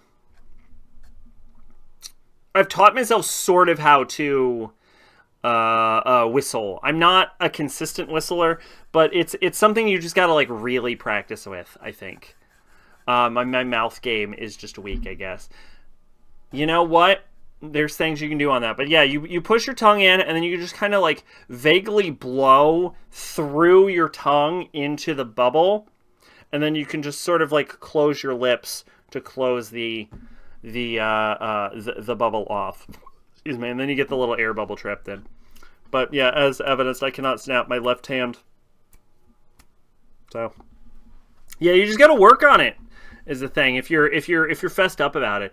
As for your mouth game, don't have a lot of tips about that. I know that they say if you can tie a cherry stem, with your tongue, you're a great kisser. I think you have to use a little bit of teeth on that, because otherwise I don't think the knot goes all the way through. I've never seen an official rule set. I know you're not supposed to just straight up bite, which makes sense, but I think I think you have to use a little bit of teeth, is the thing, or I think it does not work right. But I do know that I got really bored in French class way back in high school. And so I had like a piece of like string or some shit, and I just put it in my mouth, and I spent the entire French class like putting like 12 knots in it with just my tongue for no fucking reason. So there you go, I guess. I should not admit this, but I have not been able to replicate that feat since that one French class. So I will say this, for one single class in high school, I was the greatest kisser on the planet. And my skills have deteriorated. It's all been downhill since then. So if you were a lucky lady in the high school years, you're welcome. And if you've been an unlucky lady since then, I am sorry. The alcohol's hitting a little bit.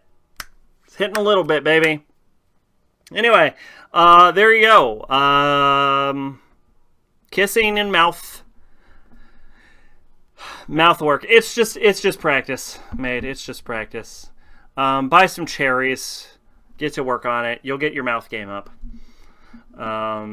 All right, moving on to My Adventures with Superman, Season 2. You can tell the alcohol's hitting now. My Adventures with Superman, Season 2 is a continuation of the only show to understand... Golden Boy's on my list. I'll check it out at some point. It's a continuation of the only show to understand that Superman is supposed to be the kind of guy you would want to have a beer with. And is not an edgelord asshole man. This season introduces Kara Zor-El, aka Supergirl. And she is fucking delightful. She shows up dressed like Android 18's, I want to say, second outfit, which is pretty fucking hype. She has a romance with Jimmy, who I am disappointed to say in this season ends up losing all of his money, so they're sort of pulling back on the Jimmy is a millionaire sort of thing. I would have actually preferred if we just kept Jimmy a whole millionaire, because it was an interesting sort of topic. We have a bit of a resolution, a bit of an exploration of Lois's relationship with her father, and we really lean into Clark's feeling of isolation as being the only human among his friend group, as he leans into the influences of his cousin, who is from he was quite literally an alien who's working for Brainiac, who is the main villain of this saga. A lot of good setup here, where we see Lex going into... where we find out the assistant for Iva was actually Lex Luthor the whole time, and is going into business with Slade, aka Deathstroke. So that is fun. A lot of interesting directions this season took. I actually preferred this season on my first watch to season 1. And a lot of it has to do with how much I love the sort of awkward, not fitting into society, sort of like warrior who's out of her depth personality that was given to Kara. Kara is definitely my favorite character, probably in this entire series, I would argue. And I absolutely loved the direction they went with her, and her fucking villain fit that is currently on screen right now is super good. I love it. I will say on a rewatch, there are quite a few episodes on this that just don't quite hit as hard. So I think there's higher highs maybe in season 2, but I think that season 1 probably has a greater consistency. But regardless, season 2 of My Adventures of Superman was really good, and I think there is a lot to appreciate about it, and I'm very excited to hear that there will be a season 3 that has already been confirmed, because apparently the show is performing pretty damn well. So I am looking forward to that. I think they confirmed season 3 and season 4, in fact. So apparently the show's doing pretty well, and I don't blame them because it is a fucking baller-ass show. So if you have not checked out the second season of My Adventures with Superman, which is aired on Adult Swim, and somewhere HBO Max probably, then check that out. But yes, I feel like that was the most succinct review I could have made. I really don't know if I have any more to say about season 2. I guess not. That's what you get.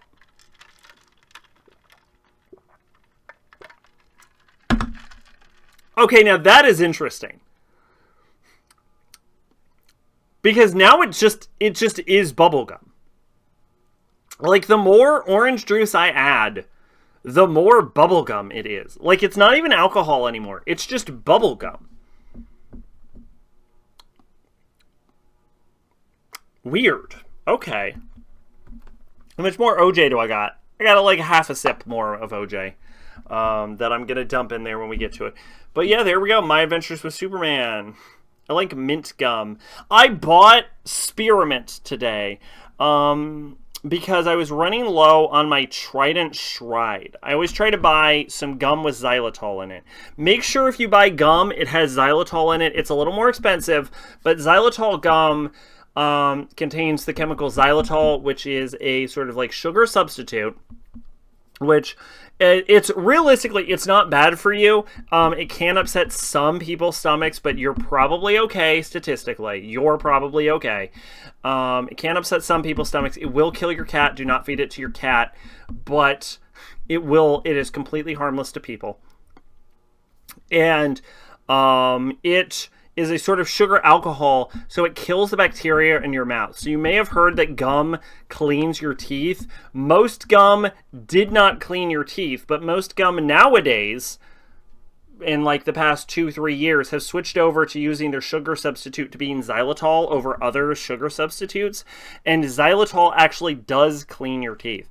So make sure that the primary ingredient of your gum is xylitol so that it cleans your teeth. I don't really have anything else to say about that. Made, if I recall, though, you have to watch out for, like, what is it, like acetylene potassium, which I think a lot of modern gums use acetylene potassium as a sweetener also. So double check your ingredients anyway, just in case you have other dietary restrictions. But potassium in general, yeah, so definitely. Well, I think there's only like 2 potassium. But is it potassium in general? I thought it was a potassium sweetener that you mentioned before. And I assumed it was acetylene potassium, but I think potassium sorbate is also a sweetener. Potassium. I can't spell potassium. I'm too drunk now. Sorbate. Potassium sorbate is a form of sorbic acid. Yeah, so it's probably acetylene potassium, I would assume. I mentioned the sweetener because it's easier to miss. Oh, I gotcha. So then definitely watch your gum, I guess. If it's potassium in general you have to watch out for, then yeah, definitely check your gum. So this really isn't maid advice, I suppose. But for everyone else, I highly recommend gum containing xylitol because it cleans your teeth. Gum didn't used to clean your teeth. That used to be a lie. In fact, it used to rot your teeth because the sugars in the gum, you know, cause bacteria to breed in your mouth and cause your teeth to rot. But xylitol specifically cleans your teeth. So that is pretty baller. I don't know how much the xylitol offsets the sugars that are contained in the gum. So maybe it's not as healthy as they like to pretend. I don't fucking know. But hormones are fun, you know.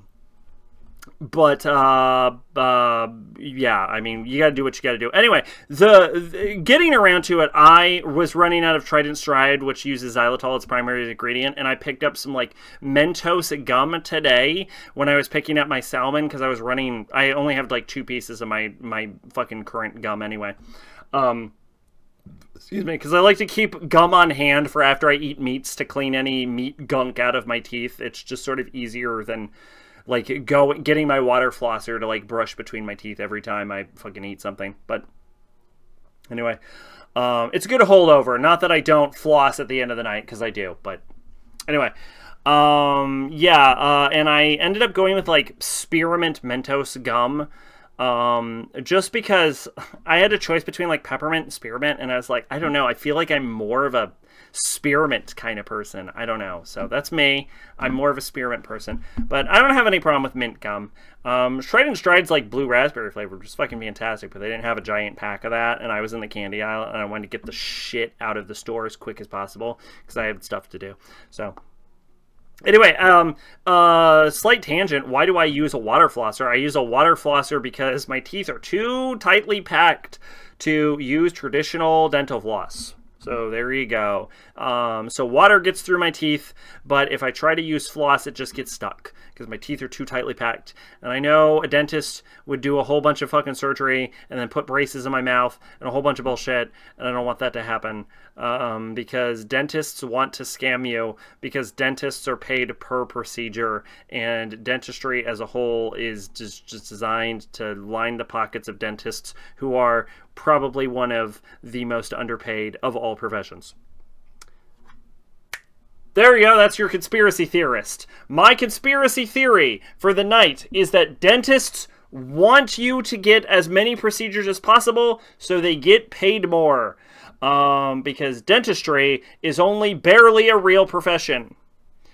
I just checked, and yes, my gum does have aciflame. Okay. You should probably be you should probably maybe be worried about that. I don't know. I will let you handle your own dietary restrictions.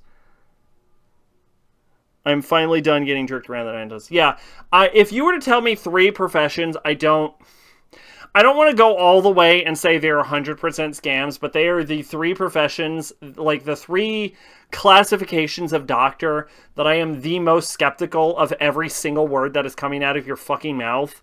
It is... I'm giving the gum to someone else. I'm not really a big gum person. Yeah, like I said, I mostly use it to clean my teeth after eating some meats.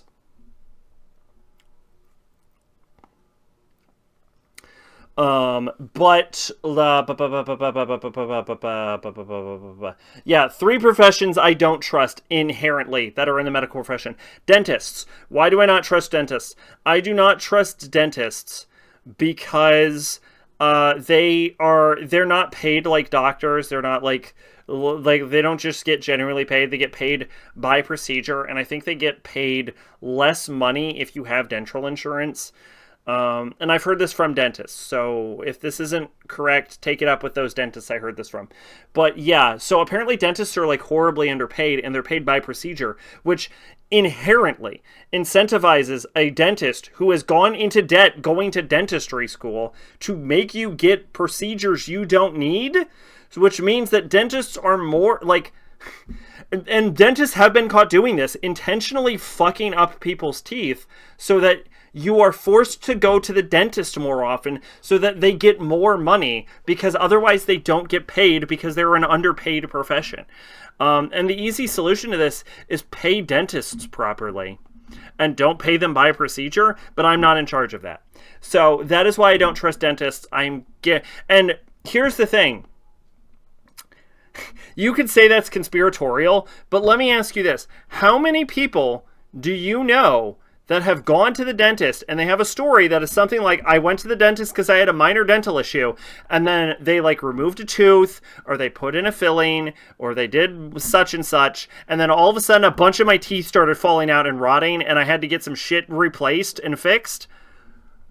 I think everyone knows someone like that, and that is the inherent reason why I think dentists are full of shit. So there you go. I know there's a lot of nuance to dentistry. I know genetics play a large role into it. Like for example, cavities are basically like transferable. So you can get the cavity gene for not like the cavity gene. You can get like cavity bacteria from someone. So you can be born without the ability to have cavities, and then you can like mac on someone, and then they transfer cavities to you. So I know dentistry is a very complex field. But I also know that dentists are banking on the fact that you don't understand their own complex field to get your fucking cash. And I don't trust them because of that. I do not trust psychiatrists specifically. One, because there are examples in history of psychiatrists being financially incentivized for prescribing drugs they don't need to be, specifically because they get a little kickback. Most famously, when I was growing up, like a bunch of kids got erroneously prescribed Ritalin because of psychologists were diagnosing kids that didn't need to be diagnosed with ADHD with ADHD. It's like a huge problem. I don't think it's a problem now, but it has been shown in the past. And if you look at like horrible psychological experiments that have been done all across history, a lot of them have been done by psychologists. Like, psychologists and psychology as a field has a lot of history for doing a lot of unethical things, either for like scientific purposes or a doctor's own curiosity or a doctor's cruelty or just for a doctor's own finances. And the human brain is an inherently complex thing, and thought processes are inherently complex, and psychological principles that were created as early as like 5 years ago get fucking disproven all the goddamn time, which means that I think that psychology is sort of too infantile to sort of have a genuine understanding. I think there are principles that can help people, and I think there are people who should see psychologists and psychiatrists who can be helped from them. But I think as a general practice, I think it is a constantly evolving study, and I think it is evolving so rapidly as to be untrustworthy for my own personal purposes. Will not catch me going to a mental hospital. Terrible locations, by all accounts. Horrible fucking nightmare people. I've heard people faking to get into mental hospitals because they didn't want to do the time. They didn't want to go to like prison, and they have immediately regretted it because mental hospitals are worse than prison. So, yeah. The third medical profession I do not trust are general practitioners / family medicine doctors / whatever. If you are a doctor and you do not specialize in doing a specific thing, I don't fully trust you.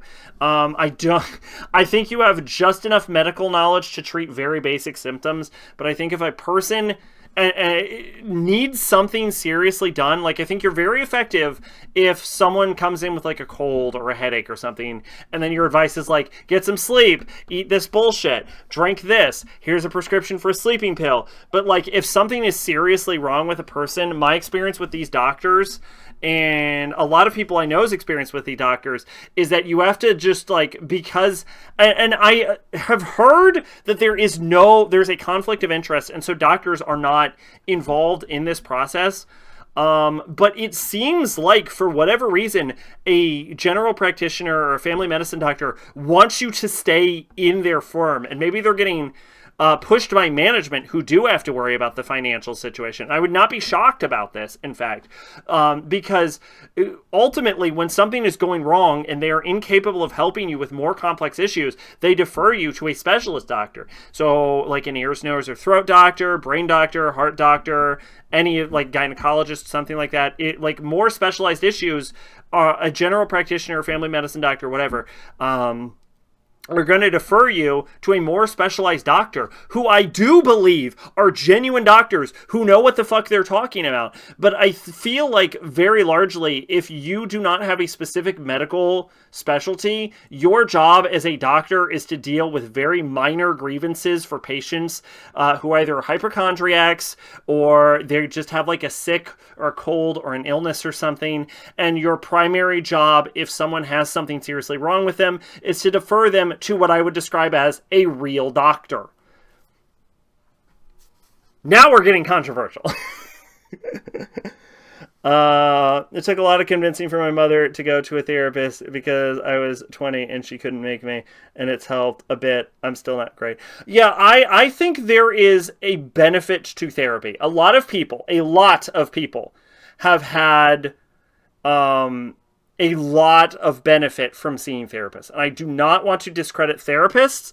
I don't even necessarily want to discredit like psychologists or psychiatrists, despite saying that very specifically I do not trust psychiatrists. If they are, but I think it's very much a sort of like nuanced, evolving profession. And I think they don't necessarily work for everyone. And I don't think that everyone can work for everyone. Like, theoretically, there is probably a therapist that would work. Like, you could probably, there are enough therapists in the world that you could find a therapist that works for you, but I don't think every therapist works for every person. So I think there's a lot of, like, play that is not acknowledged in society. And ultimately, again, psychology is such an evolving field, and brain science is so poorly understood at our current level that it is very hard to trust psychiatrists for me. Taking psychiatry for a semester in high school and seeing Freud still being taught is enough to check out. So I was taught, I took psychology, not psychiatry, which is technically different, but I took psychology in high school, and they did teach Freud, but they also taught that Freud was very specifically wrong. But Freud was, like, active not that long ago, comparatively, is the problem. I don't know how to spell Freud. I know how to spell Sigmund. Here we go. Sigmund Freud was born in 56 and died in 39. So, less than 100 years ago? And, like, already, like, 90% of what he says is wrong. Like, even, like, psychology it was, like, tested in, like, the 80s is already being proven wrong. We don't know enough is the problem. That's my, like, big thing about psychiatry, is we don't know enough, and we don't have enough of an understanding of the human body, the human brain, and the human thought process to start shoving drugs that we don't also fully understand into. But I think, for a lot of people, talking to someone who knows basic psychological principles and is just willing to listen to you can be very helpful. So I know I just shit all over psychiatry, but I do think that therapy can help a lot of people, and I never want to discourage someone from talking to a therapist, especially if they are concerned about their own mental health, and especially if they are considering something like self-harm or suicide. I would very highly recommend therapy to anyone in troubling positions, but I am skeptical of the profession as I am of dentistry and general practicing. I'm this way, therefore everyone must be like me. Well, sorry, I do not want to fuck my parents first. Alright. So Freud's whole thing is that, like, boys want to fuck their mom, and genuinely cannot imagine someone I would want to fuck less. If I'm being honest with you. I would basically want someone who is the exact opposite of my mother.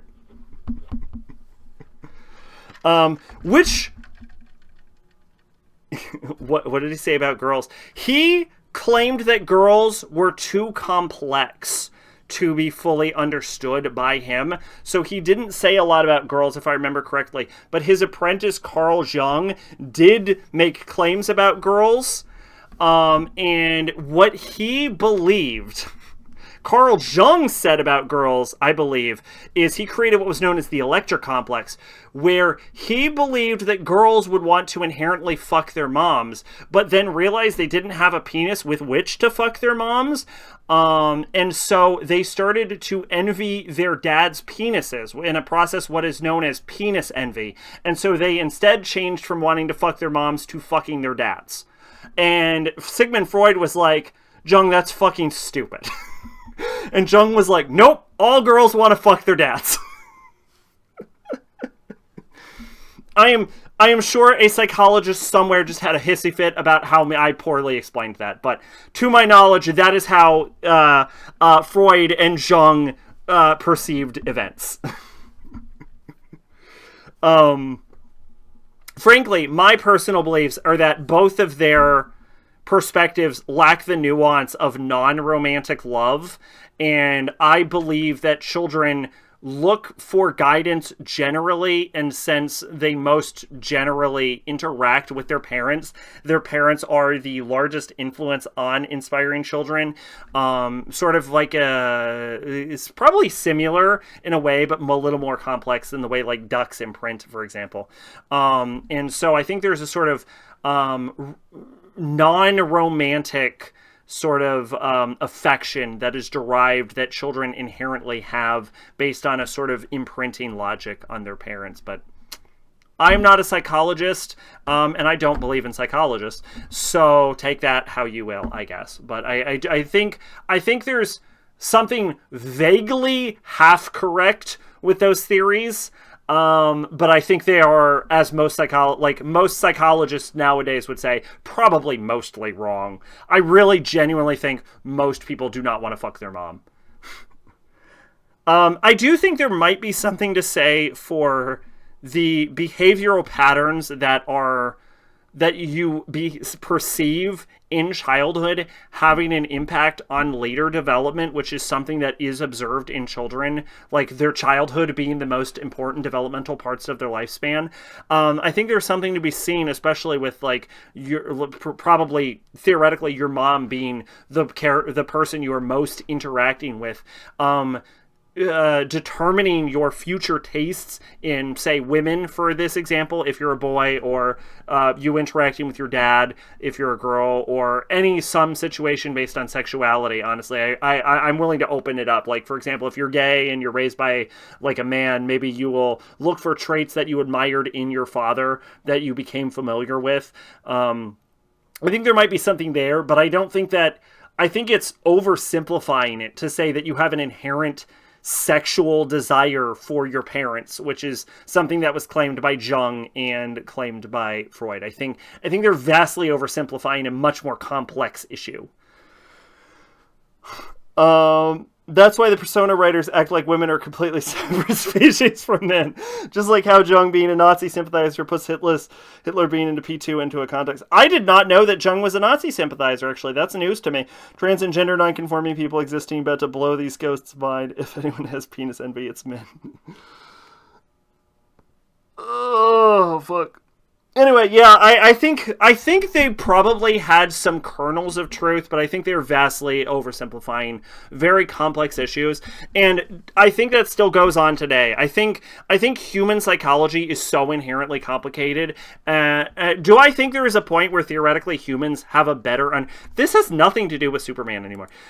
Do I think there is a point where humans will have a better actual working understanding of the human brain and human psychology? Yes.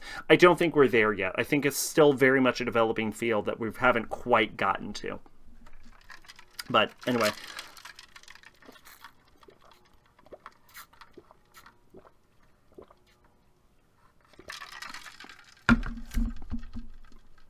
It's not bad. It's very bubblegum flavored. I think the Midori Sour was kind of better. I think the Midori Sour was better. Because the Melon Ball is just really bubblegum flavored. Alright. And that's enough psychology. What the fuck am I... This stream is wild. Let me tell you. Okay. What are we on? We're on the Owl House. I watched the Owl House. So, okay. The Owl House is a Disney cartoon where a girl named Luz gets dropped into a magical demon island that exists in the corpse of a giant monster. And then she tries to learn magic. This was a very well-received show that got very popular, and Disney canceled it well before it was like Disney canceled it right about at the peak of its popularity. And I am not fully sure why Disney canceled this. I could probably look this up, but I will tell you what I have heard and what I think is probably true. So, the main character in this show is bisexual and ends up in a relationship with another girl. And from what I have heard, Disney executives were not happy that the main character was in a lesbian relationship, and they canceled the show because of that. That is what I have heard, and it would not surprise me if that was true.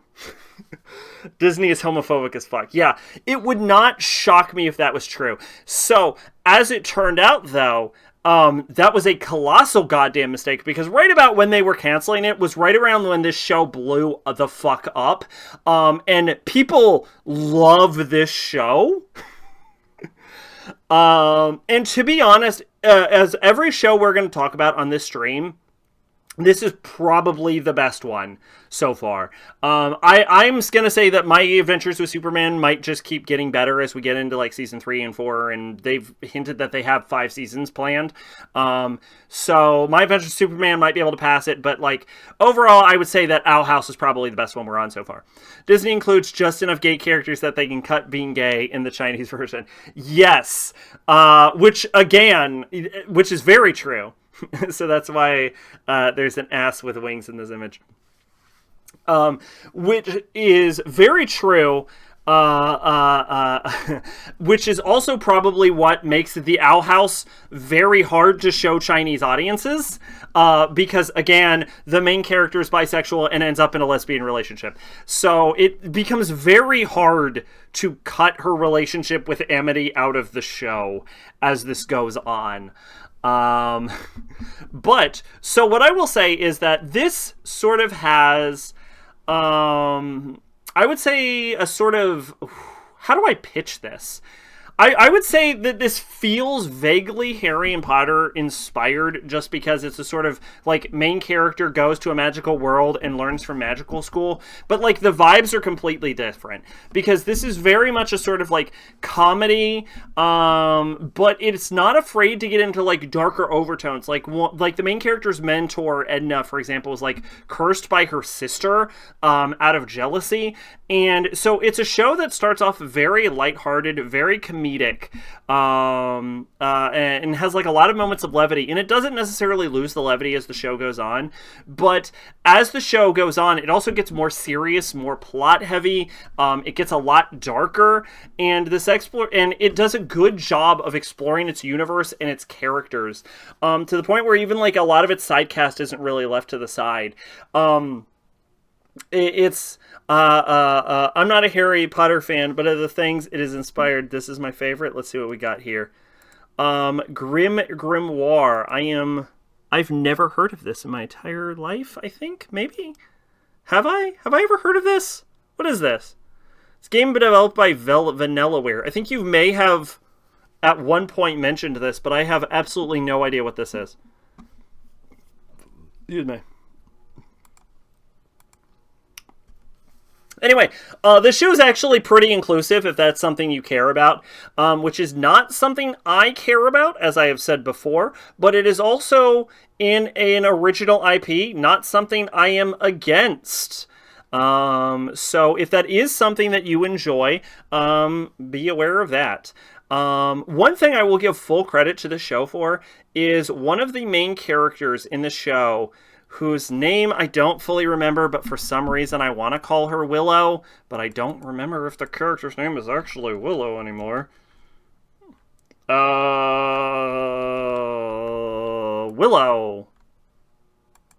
Yeah, Willow. Her name's Willow. Willow has mentioned her dad's multiple times throughout this show, and it was never clear to me whether dads was plural or not when they were going. So one of the things I so desperately wanted was I wanted to see Willow's parents. I was like, if this show ends and I don't get to see Willow's parents, I'm going to be fucking pissed off. Just because I wanted to know if Willow had 2 dads or not. And the ending confirms yes. And that is something I am totally in support of. And I want to be clear about that because sometimes I feel like it isn't clear. So I want to be clear. I'm totally in support of Willow's two dads. I just wanted to know, and I'm glad they confirmed that. They do see them. It's a very cute scene. This is very cute. It's inclusive in a good way, I would argue. And yeah, all of the characters are likable. It's funny when it wants to be. And it also does very serious, dark moments very well. It's hard to say, like, because I fall apart with shows like Owl House and things like Owl House, where the show kind of does everything right, and so I'm not very good at reviewing things that are good, I have realized. I'm very good at shitting at things and explaining why things are bad, and I'm not that great on explaining why things are good, so I can sort of dig into, like, specific aspects that something excels at. But when you have just an all-around good show like Owl House, there isn't really anything I can, like, latch onto and specifically be like, check this out. Because, like, it kind of just does everything right. Like, I have no major complaints. Are there some episodes that might be a little slow? Sure. Do I think, like, the first 15 episodes of the show are kind of just, like, too much levity, too much, like, episodic content that doesn't really feel like it goes anywhere? I do. But, like, once the show starts hitting its stride post episode 15, like 16, especially into season 2, especially the last 3 episodes of season 3, it kind of goes out of the wayside. I know the show is rushed. RTS game, you play as a witch in training named Lilith Blan. She gets caught into a plot, Groundhog's Day sort of, where she has to go back in time and repay days to avoid catastrophe. Interesting. So yeah, Disney canceled this show probably because the main character is bi, and so they ended up, like, right when it was blowing up the hardest, possibly because the main character was bi, and so they ended up confirming, like, 3 more episodes to finish off season 3. They were like, we're not making a season 3. And I remember when this happened because it was sort of a big deal. And they're like, well, you get 3 episodes. You get 3 episodes for season 3. And the 3 episodes for season 3 are like 40 minutes each, which are like twice the length. So basically 6 episodes. Whereas most of the episodes are like 20-ish episodes long, I think, for this show. And as crazy as it sounds, despite how rushed it clearly is, and you can see that where they had ideas to expand the story, it doesn't feel that rushed. Like, what they do with those 3 episodes, they managed to handle the story very well, actually. It is, like, impressive how good they managed to conclude this series, based with what little they had to work with. But yeah, Owl House. Honestly, just check it out. It's fucking really good. Real good. If you want to watch a Western cartoon, Owl House. Harry Potter, there's a ghost just hanging around the school. In this case, a former teacher, but unlike Harry Potter, the ghost is, well, let's say, built. Okay. All right. So I will say this. We all know I am all for separating art from the artist, all right? I have no problem with saying that J.K. Rowling sucks. I think we can all agree on that. J.K. Rowling sucks. But there's a sort of modern trend of being like, J.K. Rowling sucks, and so everything she made sucks. And I can't agree with that. I do think, not just from a nostalgia perspective, I do think there is a lot to appreciate with Harry Potter as a series. And what she did with the ghost teacher. By the way, there's like a bunch of ghosts in Harry Potter, for the record, hanging around the school. But the ghost teacher in Harry Potter specifically, I think is sort of an interesting concept. Which gets fucked up because she retcons how ghosts work. Because, well, we'll talk about that in a second. But the initial premise, I didn't like Harry Potter before J.K. Rowling outed herself as a huge turf. Fair enough. But the original premise you're pitched for is that the ghost is the history teacher, I believe, and he is so fucking boring and it was so set in his ways and his like schedule and like what he did. Like he did the same thing every day in the same way every day, and he taught the same thing every time, that like one day he got so old that he just died, and his spirit just walked out of his body and just started teaching class, and he didn't give a shit because he had to keep his fucking schedule. And I think the idea of a person that is so boring they became a ghost is actually kind of interesting. So I have to give it to her for that. It was like that meme, when the person you already didn't like, it gives you a real reason to not like them. That is how I am about Mr. Beast right now. But I considered opening the stream with a discussion about Mr. Beast, but I think we're going to save that maybe for next time. Specifically because the final dog pack video hasn't dropped and Mr. Beast hasn't done his response. So I feel like the drama's not over yet. I hope I don't miss the train on this one, like I feel like I did with the Kendrick Drake beef, but we'll see on that, because I feel like I missed an opportunity to go off on that, because I was like, oh, we're about done, and then like one song dropped and that was it. So wah wah on that one. But I do feel like there is room to discuss the Mr. Beast drama coming up. I don't pay any attention to any of that. Well, then you're gonna have an awakening next stream, probably, assuming I don't miss the train again. But anyway, what's going on here? There we go. But anyway, what was I talking about? Oh yeah, I think the idea of someone who's so boring and so set in their ways that they just become a ghost and then continue teaching is actually really interesting. So I will give J.K. Rowling credit for that. Still a piece of shit, but there you go. But I will also say that this is undermined by future plot developments. I already had my awakening like 14 years ago.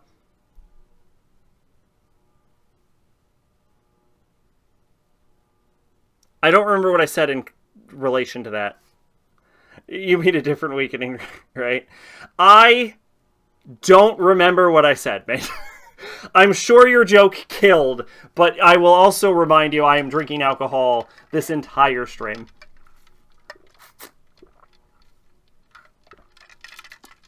It's a joke. Yeah, I'm too drunk. I'm too drunk. I'm sorry. I apologize.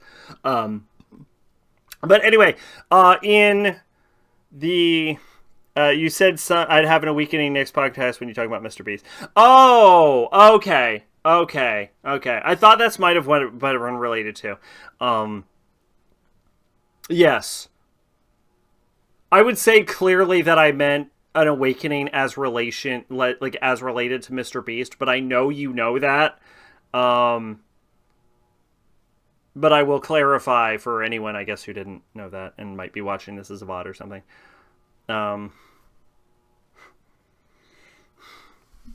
Gotcha. Yeah. I gotcha.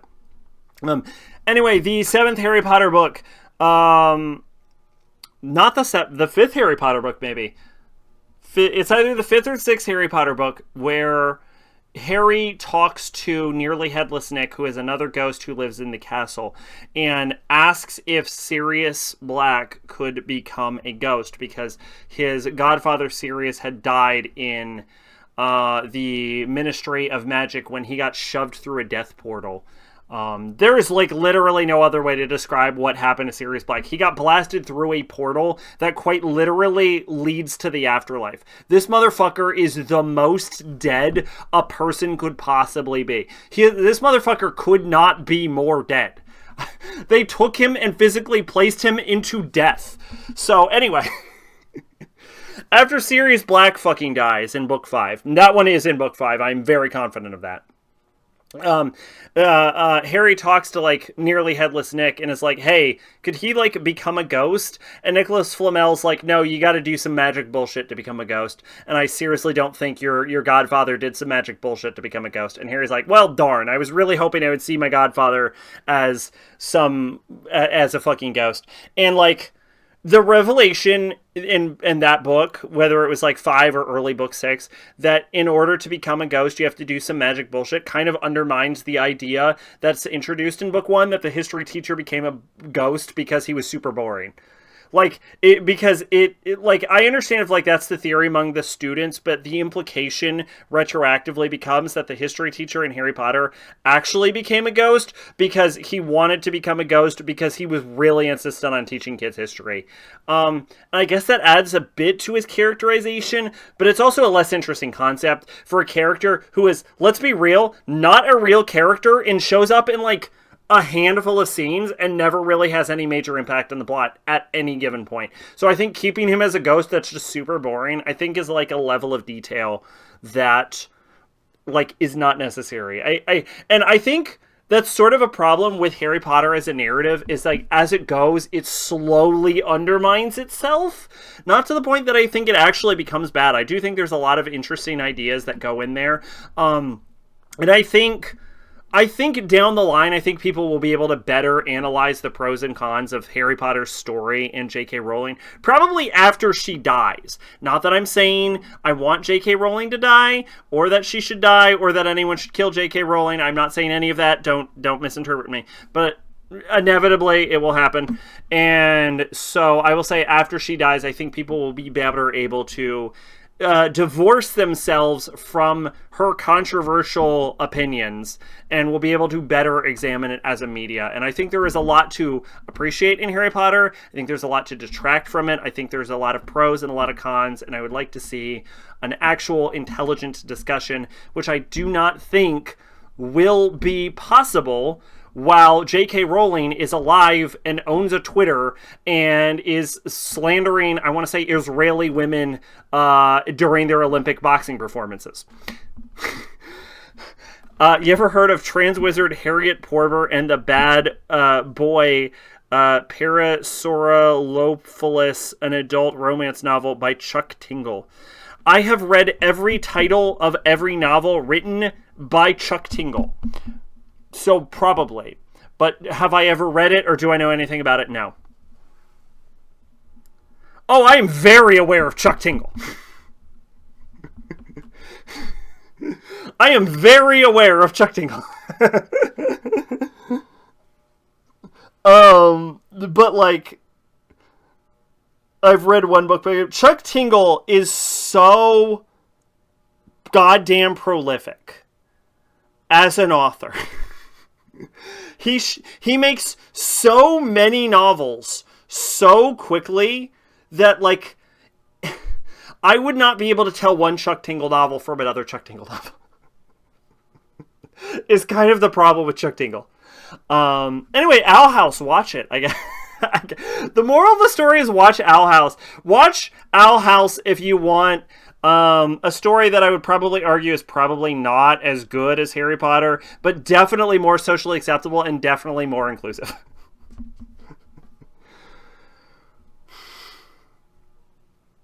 Okay, next TV show.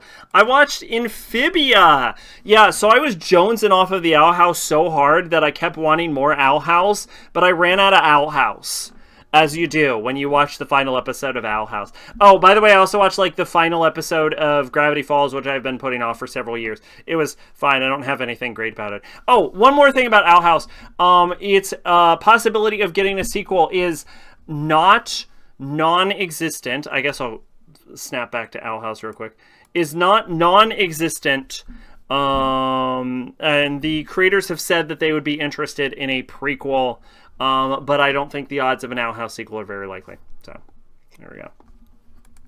Okay, so back to Amphibia. Okay, so Amphibia is about a girl and her two friends. I say with an asterisk, to be honest.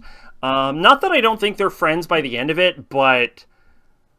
or at the beginning of it, but Friends is definitely asterisk worthy in the middle of the show, who gets shoved into a world that is dominated by amphibians, specifically frogs, salamanders, and toads. The show has a very tight continuity, which I'm very on board with. And it initially portrays itself as a heavily episodic series about a very typical teenage girl, I would say, or at least what I would perceive to be a very typical teenage girl, journeying through a frog world. And I want to say the main character's name is, I want to say, Anne. Is it Anne? I want to say Anne Buckchoy. Weirdly enough, I think I remember her last name better than I remember her first name. Yeah, Anne Boon Choi, who is a like a Thai high school girl who lives in America. For the record, she's American, but her family's Thai. Who ends up in like fucking Amphibia world. Where she lives with amphibians who are like anthropomorphized, like amphibian people who like speak and talk and stuff like that. She also has, as demonstrated, like more power than the average amphibian in their world. Like even shown against like the toads who are stronger than the frogs, the average human is apparently stronger than the average toad, but not by such a large margin that like she's absolutely unstoppable. Excuse me, which is mostly notable during the show's rare action scenes. But anyway, so Anne and her friends Sasha and, God, I want to say Wendy. I'm drunk. I'm so drunk. You need to understand. Oh, Brenda Song voiced Anne. Oh, interesting. I did not know that. I only know that because I'm on the wiki at this exact moment. Come on. Come on, help me out here.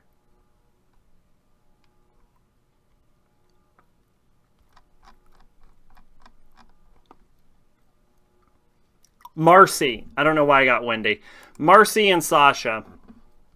I'm drunk. Forgive me. Anne shows up with her friends like Marcy and Sasha to the Amphibia world. They all end up separated and they all end up going on their own individual ventures.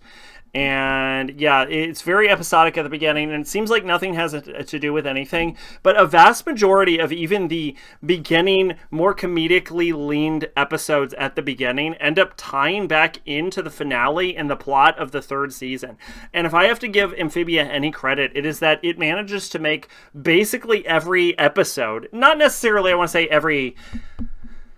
every segment or every plot count, because the episodes are basically divided in half, and I'm not sure 100% of it comes back into play, but most of it comes back towards the end of the series, and it does it in a very interesting way. It's very BoJack Horseman in that regard, which is probably one of the highest like fucking things I can say about any show. And it is really interesting to see the dynamic of Anne evolve as we learn more about her and the characters of Sasha and Marcy. And Anne I appreciate probably more than any Disney cartoon protagonist, specifically because a lot of Disney protagonists are like upbeat, optimistic, like it's usually girls, honestly, upbeat, optimistic girls who are like always optimistic or some shit. I feel like I just said the word optimistic. I'm drunk. I'm sorry. But like Anne has this level of like realistic pessimism, and she very clearly especially at the start hates the situation she's in, but she's willing to make the best of it. And she has a lot of character flaws that she's willing to work through and does work through. And she does learn her lessons. And seeing the evolving character of Anne and how she like handles the trials and tribulations of Amphibia is actually really interesting, to the point where Anne is unquestionably my favorite character of like any of these shows.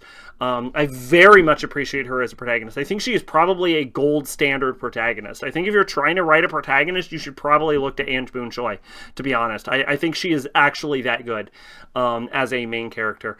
And I really appreciate her dynamic with Sasha, who goes through this arc of being sort of manipulative to being super manipulative to cooling the fuck down and becoming a military commander, and ironically enough becoming not manipulative enough to the point where the main character is like, for the love of fucking God, I need you to take control of the military because I don't know what I'm doing. Holy shit, Sasha.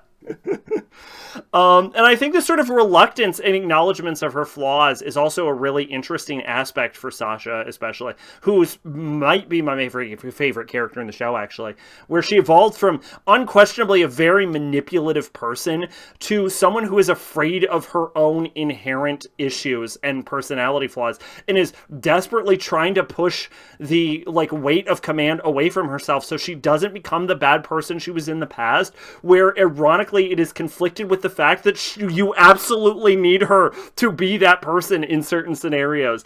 And I think it's very interesting and very well handled. I tried my hardest, but I could not find the part of Naruto where he summons Gamakichi and he says, oh ho, anti-amphibian, eh? Well, take this, you big bigot, and sticks a tongue out, and unfortunately no one has clipped that. I'm sorry to hear that, mate. Yeah, and Marcy's a really interesting character because she's just has huge abandonment issues.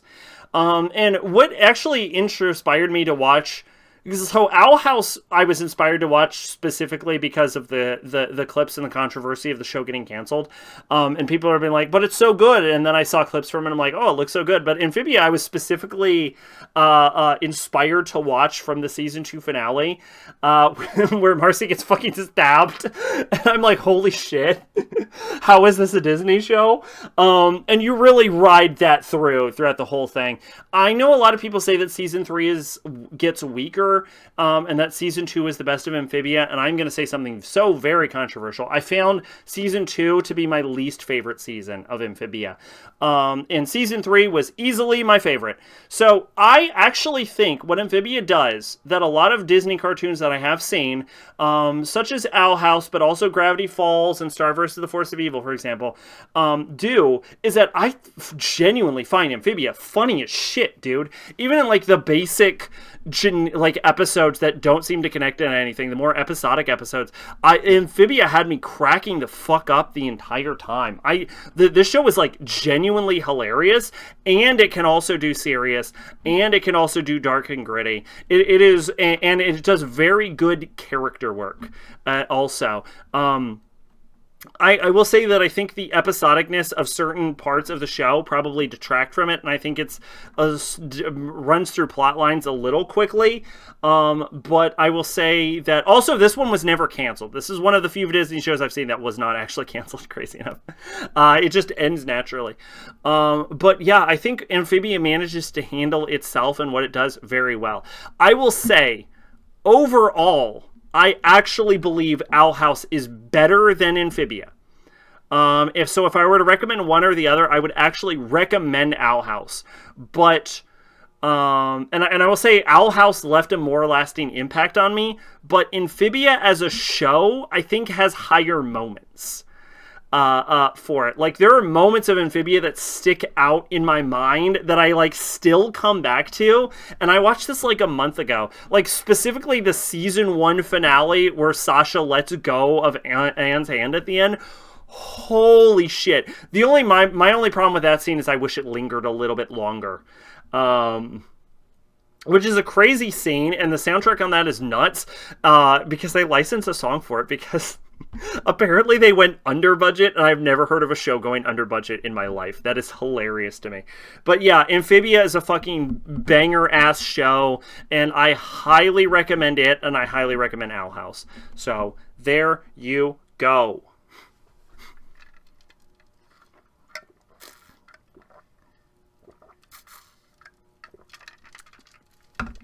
All right, topping up, more orange juice.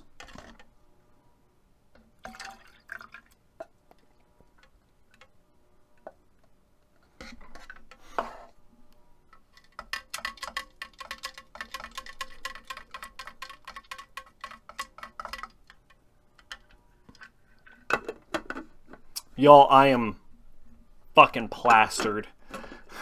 I want to be clear. We're going to get to the point where I've noticed watching back these streams that I would have thought I get really stupid when I'm drunk, but apparently when I'm drunk I just go on really long intellectual rants for no fucking reason.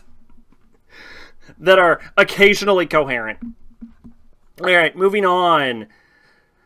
From Amphibia to The Great Wall. The Great Wall. This is a movie I watched on Netflix. Here's the idea. These two guys find out that there are gunpowder in China. So they go to China to get gunpowder. They encounter the Great Wall of China. Better than that time I drank sake. Oh, you didn't tell me about this. How did that go? How much sake did you drink? Sake is like a wine, right? It's not that alcoholic. Did you actually get drunk off of sake? I mean, I know you're tiny, but you're not that tiny, mate. How much sake did you fucking drink?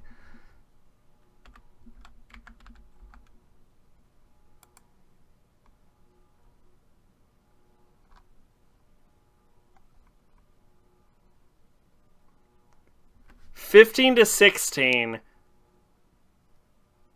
So it's a wine. Yeah, it's wine levels. Yeah, 15 to 16 on average. How much fucking sake did you drink? You got drunk on sake? I cannot imagine getting drunk. I could drink a bottle of sake, and I don't think I would get drunk too much, apparently. Yeah, I could... At 15 to 16 average percent alcohol by volume... for a sake, I could drink a bottle of sake, and it would not.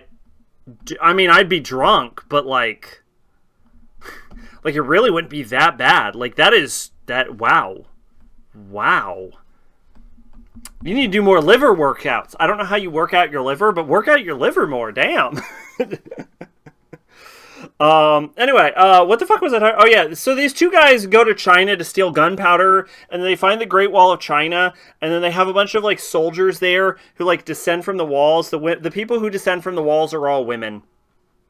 I think it was one bottle and a little more from another bottle. But was this like a standard sized bottle of sake? Because I don't think sake bottles are all that big.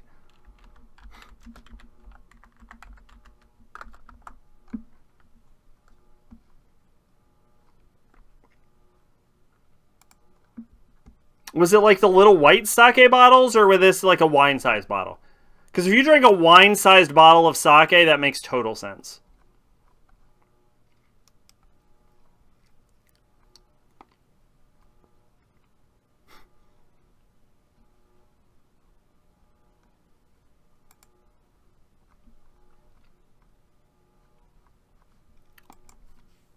But, anyway, yeah, so the women are... It was pink. Okay. Okay. Alright. Pink sake. Had a sakura on it.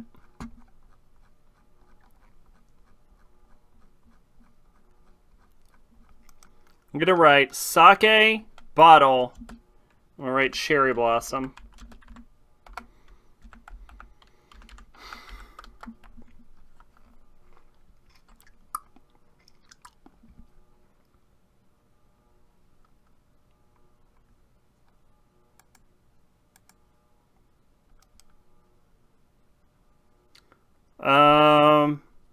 Dust Japanese sake set? No, this is a set. I don't know. It'd be hard to track it down. I'm not a big sake expert. I don't know if I've ever had sake. Anyway, yeah, so there's like ladies who descend from like bungee jumps, and so basically the big idea is a big army of like super intelligent hive mind monsters are attacking China, and they like absorb a biomaterial in food so that they can propagate, and this is like a huge problem for them. So the Great Wall of China is essentially constructed specifically to keep out a giant horde of monsters. And our main characters have like a magic Nordic bow. The bow's not magic, but it's a magic Nordic bow. It's a sort of like I keep saying magic. I mean a historical, ancestral Nordic bow, which is a pretty good bow apparently. It's better than the Chinese bows, and all the Chinese technology is like 5,000 years ahead of everyone else. And they show up to help China fend off the monsters, but actually they're there to steal the gunpowder. And yeah, so the main guy ends up in a sort of romance with the like head female commander of the entire Great Wall of China who's holding off the monsters. And it's like this big like sub romance plot where his friend wants to get the fuck out of there with the goddamn gunpowder because he doesn't want to deal with the monsters. And he's like, but hold on, we gotta help China against the monsters. I don't want to betray them. And the female general's like, you know, I didn't like foreigners, but I like you guys because you're helping me out. And then they fight the monsters, and then I think they kill the monsters, and then the main character and the female general actually don't end up together because he ends up going back with his buddy with Chinese gunpowder. Not because he steals it, but because he was gifted it because he actually helped kill the monster.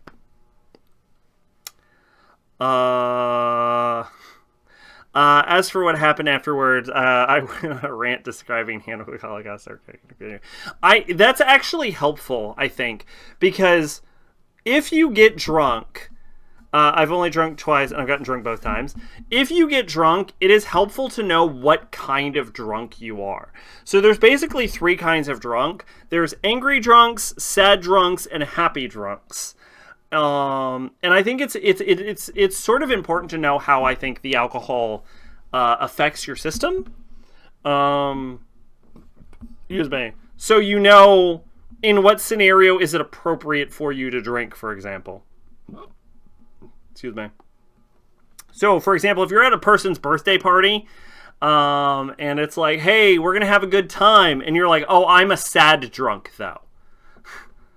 Maybe hold off. The other time I fell asleep crying with my friend's Miku plushie. So you're probably a sad drunk. So I guess be aware of that. There's a time and a place for a sad drunk. Luckily, I am a happy drunk, which I consider winning the lottery.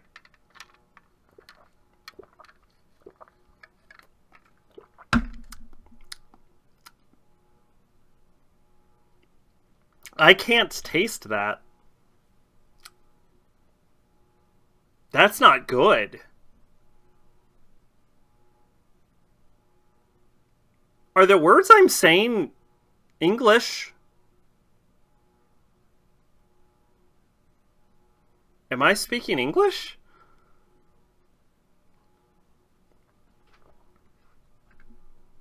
Or am I too drunk for this to be coherent?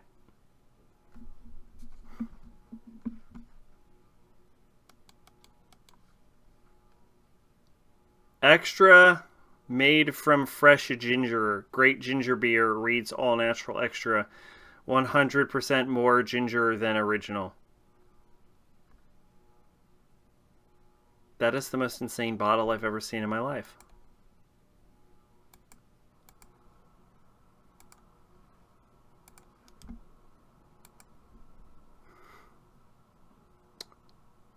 I'm gonna be honest right now, the alcohol is hitting differently than it normally does.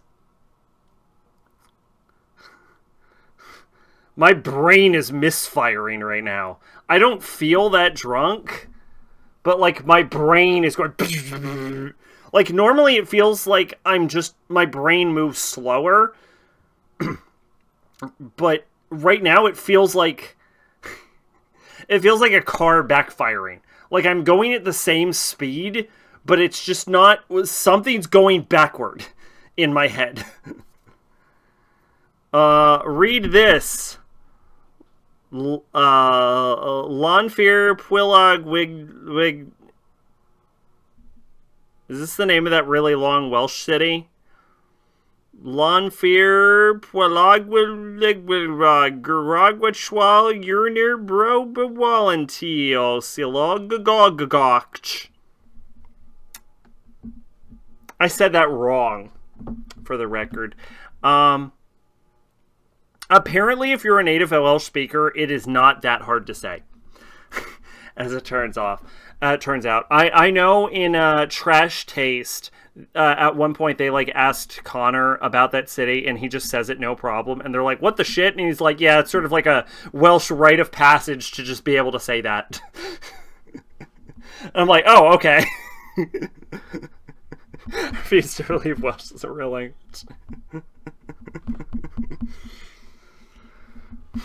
So yeah, apparently if you're apparently it's like if it was like a really long English name, apparently it's not that hard to say if you actually speak Welsh. So sorry to dash everyone's hopes on that. Anyway, Great Wall. I liked the movie. It was good, not great. But I don't remember too much about it because I watched it very close to the start of the month, and I am very fucked up right now. So what did I watch after The Great Wall? Nothing. I didn't watch anything after The Great Wall. What I did do was I listened to a music.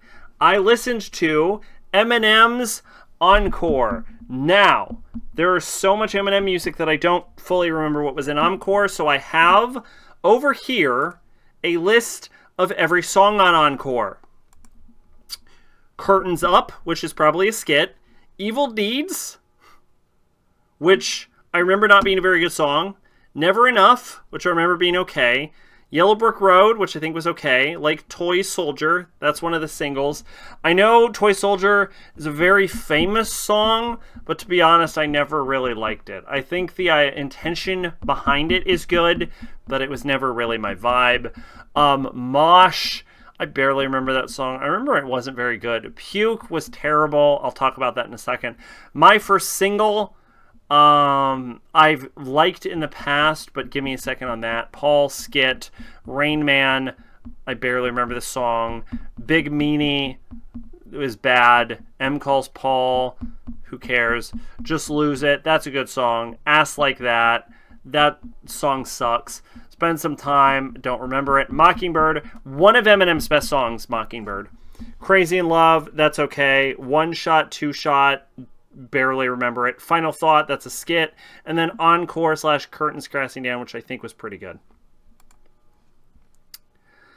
And a song called Yellow Brick Road, but it's a different group. I don't super remember it. So Encore has a mixture of solid Eminem songs, some really good ones. I genuinely think Mockingbird is one of Eminem's best songs, to be honest with you. But I think overall the album is just okay. And I think it's really leaning into a sort of issue I'm sort of taking into as we're entering into, what is this, Eminem's fifth album? This is the 5th studio album with Eminem, which is that Eminem's music Eminem is very much a singles artist.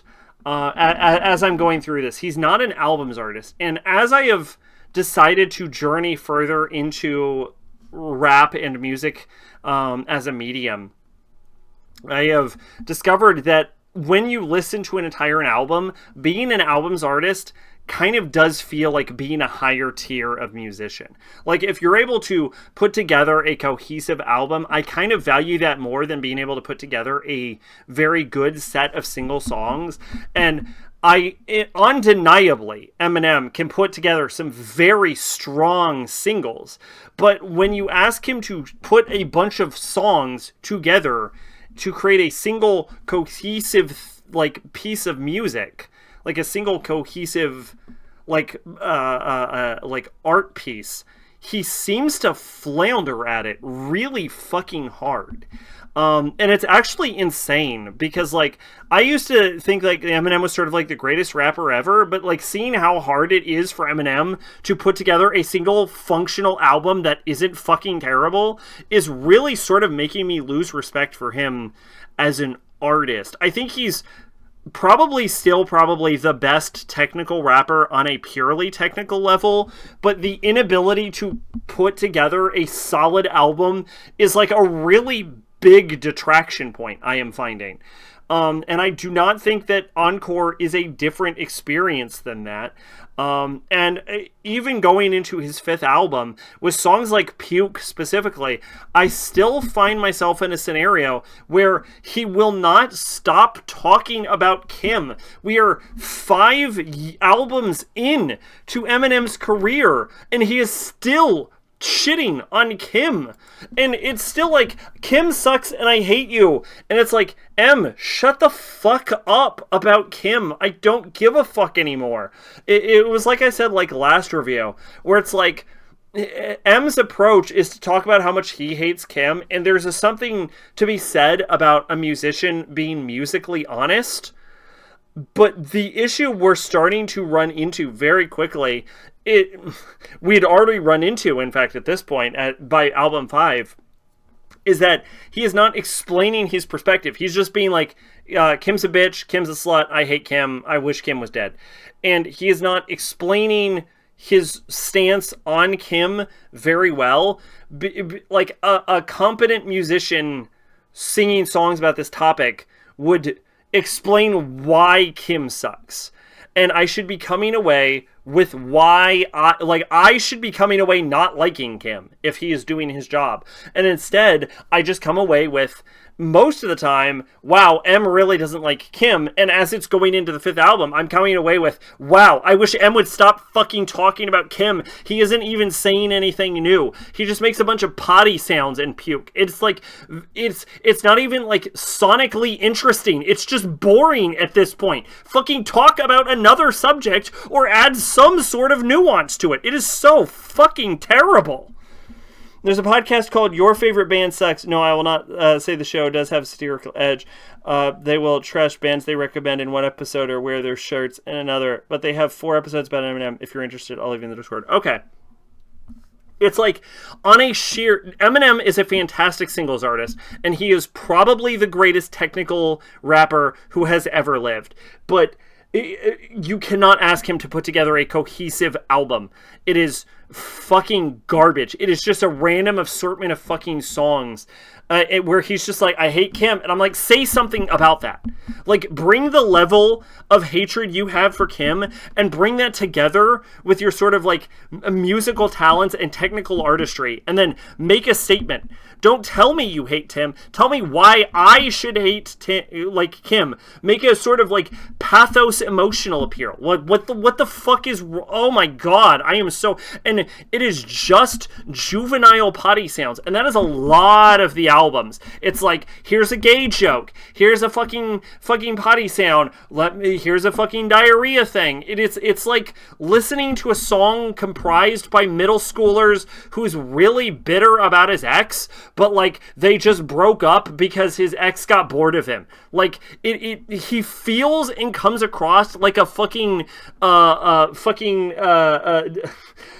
like irate child throwing a goddamn tantrum for like 90% of the album. For anything that isn't one of the good songs, like Mockingbird, which I cannot overstate how good Mockingbird is. Like, Mockingbird is good. There is a reason why people like respect Like Toy Soldiers, because I think it's about the death of one of his friends, and I think there's something to be said about that. I've never been a fan of the song, but I won't detract from it.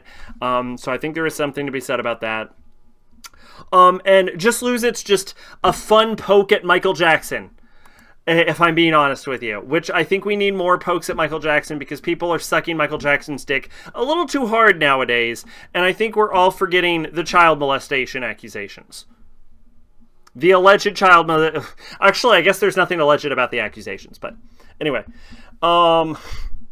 So yeah, let's throw that out there. But so there are good songs on this album, but a lot of it is either worthless garbage that's not worth remembering, or in the case of Puke, like actively terrible and juvenile.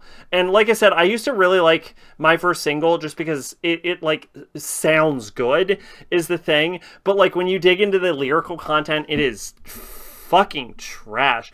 I know knew a guy whose favorite song was Puke. You should never speak to that person again. It is one of the worst Eminem songs I've ever heard. If I recall correctly, which I might be, I actually think there are some good... I think the instrumental of Puke is pretty good, and I think he has a decent flow at certain points, if I'm remembering 100% correctly. But the problem is the lyrical content of it goes from like pretty solid to the worst fucking thing I've ever heard. It is like lyrical diarrhea.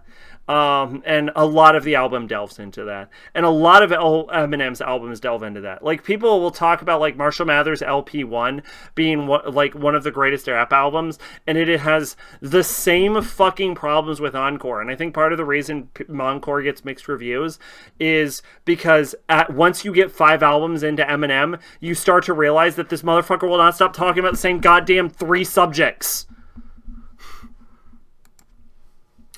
That's been an Eminem saying since before he was famous. In the mid-90s, he had a song called Foolish Pride where he wrote after his girlfriend broke up with him, and he wrote a song about how white guys and black girls don't mix. I haven't spoken to him in years. I've mentioned this guy before. He was the guy who used to be a shy nerd, got really into MMA, and became a massive douchebag. Oh, okay.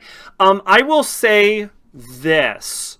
Eminem... At one point in this specific album, actually, about that, like, hates on black, don't date black girls kind of thing, he addresses this in one of his songs. I want to say it was maybe Evil Deeds, perhaps, or Never Enough. He addresses that song specifically, and not only does he apologize for it, he's like, yeah, I was a dumb kid, I never should have said that, and I'm taking all of that back. And he, like, addresses that in his music and distances himself from that song.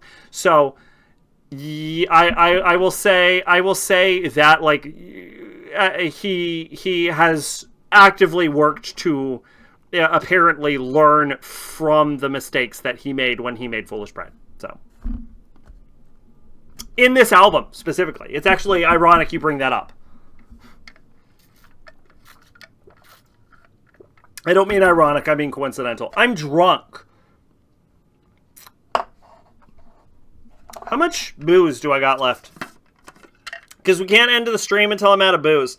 Oh, we're good. We are good. I will have drank all of the booze by the end of this stream. Do not worry your pretty little heads.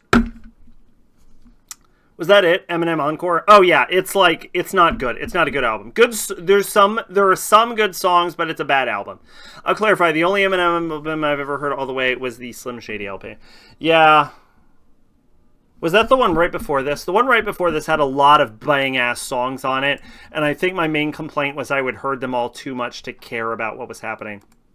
No, the Eminem Show is the one I'm thinking of. The Eminem Show is the one that is sort of like the Kanye West Graduation version of an Eminem album, where all of the songs are super popular, and I've heard all of them, and they're all really good, but the problem is I've heard them all so much I don't care anymore.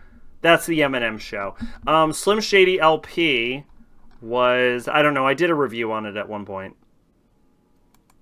That was before Marshall Mathers LP. Oh, that was the first one. Oh, that was the one that leaned way too far into horrorcore. Yeah, that was the horrorcore one. Yeah. All right, well, we all remember my opinion on that one, which I will not repeat, because I will acknowledge that it was mildly problematic, while also acknowledging that I meant every word of it.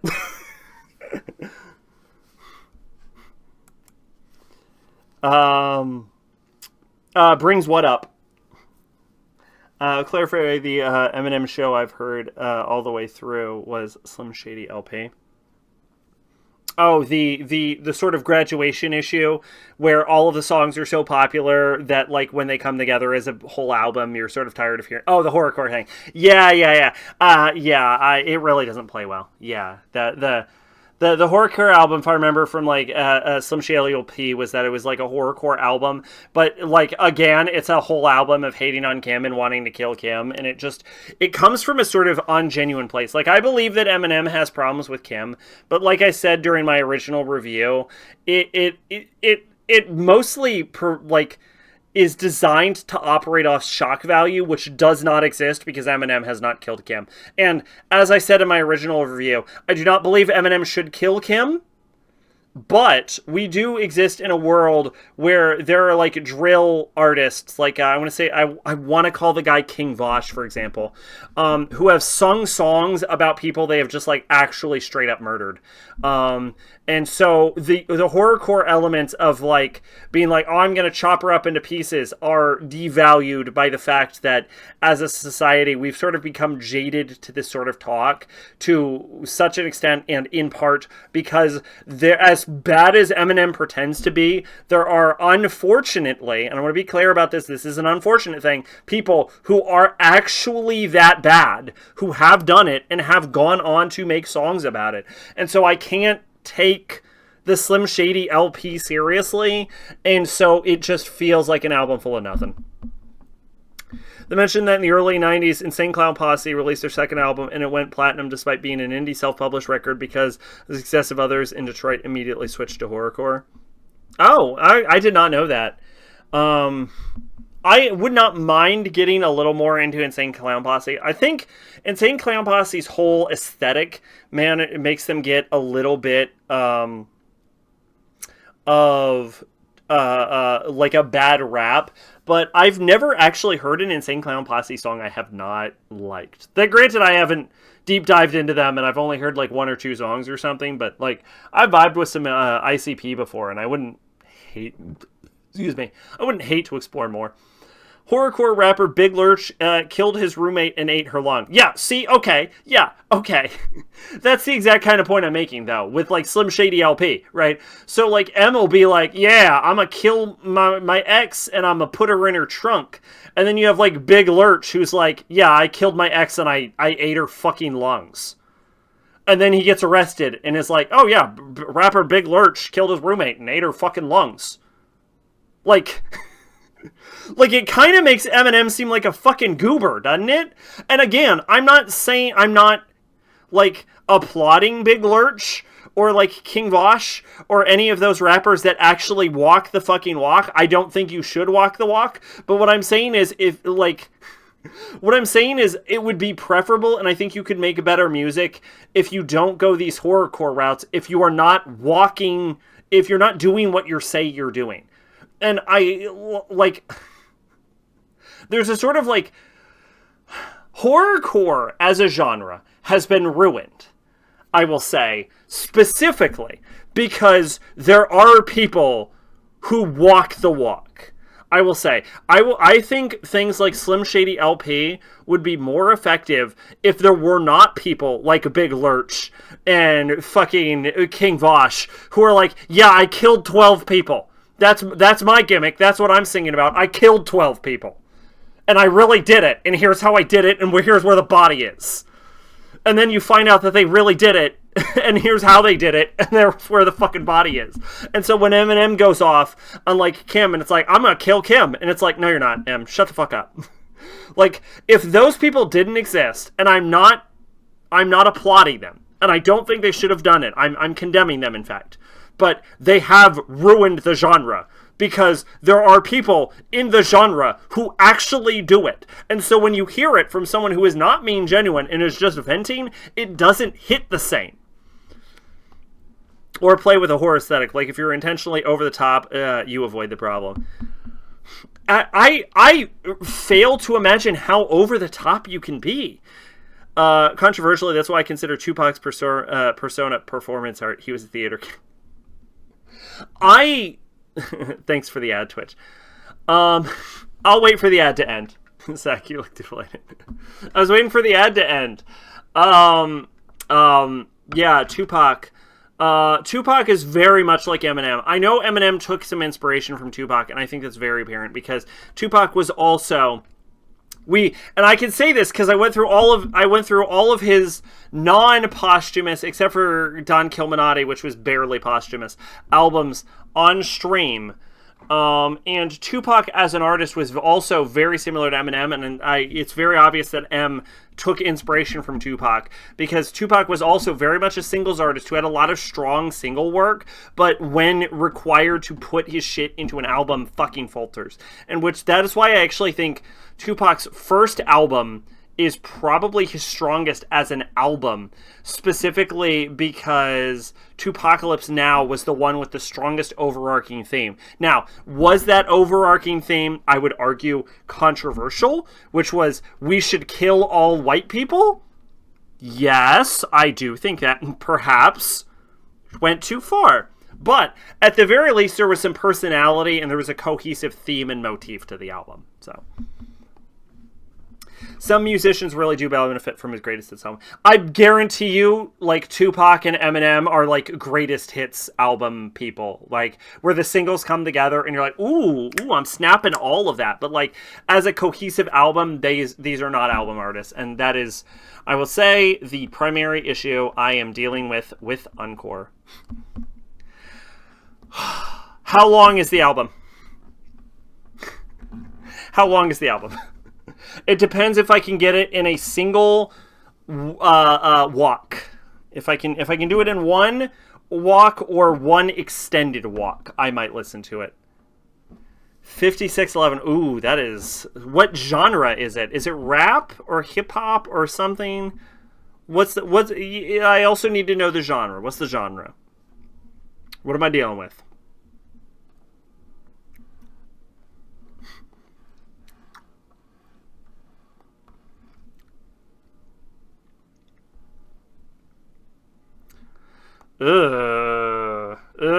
You know what? For pure entertainment value, I will make a note of it and then make no promises. How about that?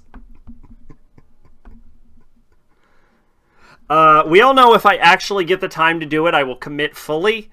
But I have to get the gumption. It's all... my answer depends on the amount of gumption I will manage to summon related to this. Yeah, I actually don't have anything else to say about Encore. To be honest, I think I've done a fairly valid review of this. But at this point, we're still talking about music. So I thought of saying what about their first album, but that one is 45 minutes, which is not much shorter. 45 minutes is actually more preferable because that is about one general lap around my area.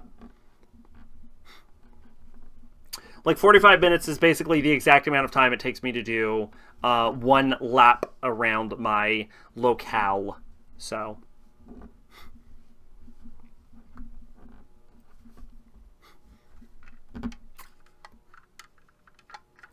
first album, okay, all right. And why am I supposed to check this out? What is this? I get that it's like a greatest hits album, but oh,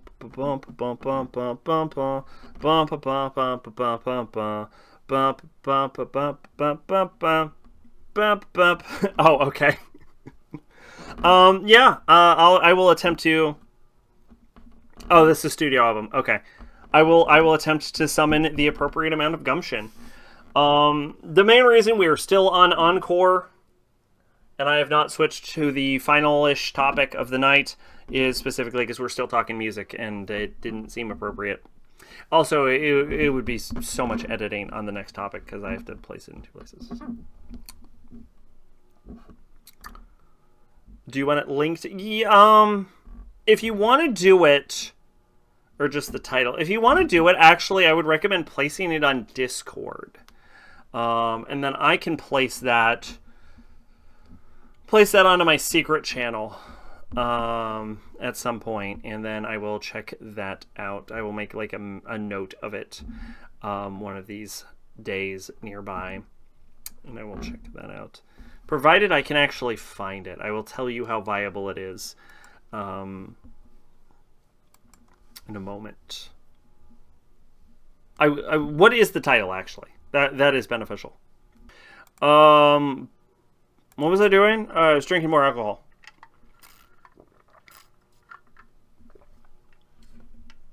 Booze. All right. Well, that's enough music talk. I think we were all musiced out, everyone. Here we go. Y'all know what time it is. It's time for that anime dartboard. The segment of the whatever this is, the talk show, I think we've decided, the late night talk show, where we talk about a 350-minute anime that is dubbed in English, and we randomly select it from... My brain can't process that word made. Devilman, where we talk about an anime that's randomly selected from a list of anime that I have compiled, which is about 124 anime or some shit.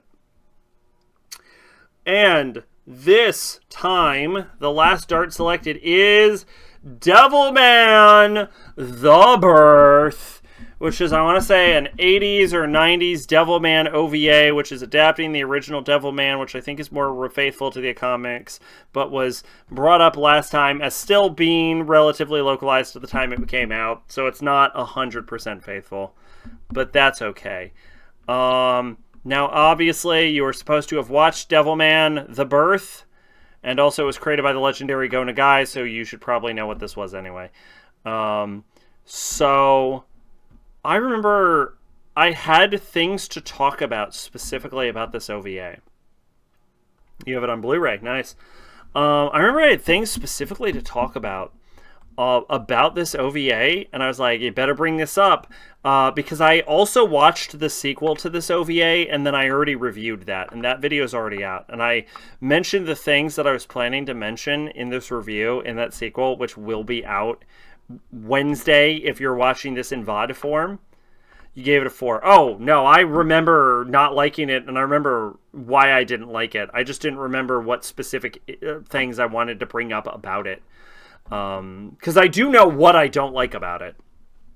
But I remember there was like specific points I wanted to address, and that I'm failing to think about it. One thing I want to bring up is that in the beginning of this, you see a bunch of demons come down, and like some of them are like angelic in form, and they get eaten by demons, and they get assimilated to demons, because I don't know if it's in this one or it's in the next one. And are they all about the things you think I like about it? No, actually. I very much try to divorce my opinions from other people's opinions, especially during reviews. But I do know, like, at the beginning, the angels sort of, like, come in, and they sort of, like, get absorbed by demons. And the angelic-esque form that you see at the start of the show is very similar to the form Selene takes in the sequel to this OVA. And so I'm going to posit the theory that specifically at one point you see one of those like angelic-esque beings getting killed by a demon, and then that demon gets killed by another demon, and then that demon gets killed by a plant monster. And I think that sequence of events that you see at the end where one of the angel-esque beings becomes a hybrid plant monster is specifically Selene from the second OVA. I think there is a sort of implication about that, because this sort of implies that demons, when they kill each other, I don't know if this is an implication in OVA-2 or 2 or this one, that demons absorb the powers of other entities as they kill them. And I do know this is for sure true, at least across the OVA series, but I don't remember if that is a concept introduced in this one. But anyway, what I will talk about is an issue that didn't exist in this one, so I won't talk about that. I was going to talk about how I'm not fond of Akira's personality degrading into being edgier, but that is more of an issue with the sequel to this, because he doesn't spend that much time as being Devilman. Of course, we watched the dub on this, which is quite an interesting dub. There's a sort of contrast from expectations that you receive in the dub on this specifically, where you are not expecting the level of foul language portrayed in this, so it feels a little more jarring than were you going into it with said expectation. Like, I don't think the language in this is specifically egregious. I think the lack of expectation towards the language is what leads to the sort of shock value to it. I do not think this is a bad thing, and that is not one of my problems, but in lieu of a discussion, I think it is worth bringing up the language just because I found it noteworthy. But yeah, I did find the language noteworthy, so I do want to bring it up. I was well aware of this, and it was the deciding factor for me watching this OVA. I will also bring up my brain. I will bring up my brain frying. Oh yeah, there is this and the sequel have a habit of bringing up weirdly topical issues that were especially prevalent during the 80s and 90s.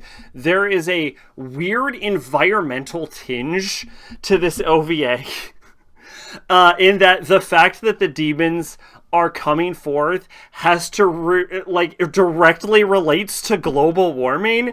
So there's an entire environmental message about this OVA that like has nothing to do with anything, and they don't explore in any meaningful manner, but they just kind of drop it in there. It's like, oh yeah, global warming is causing demons.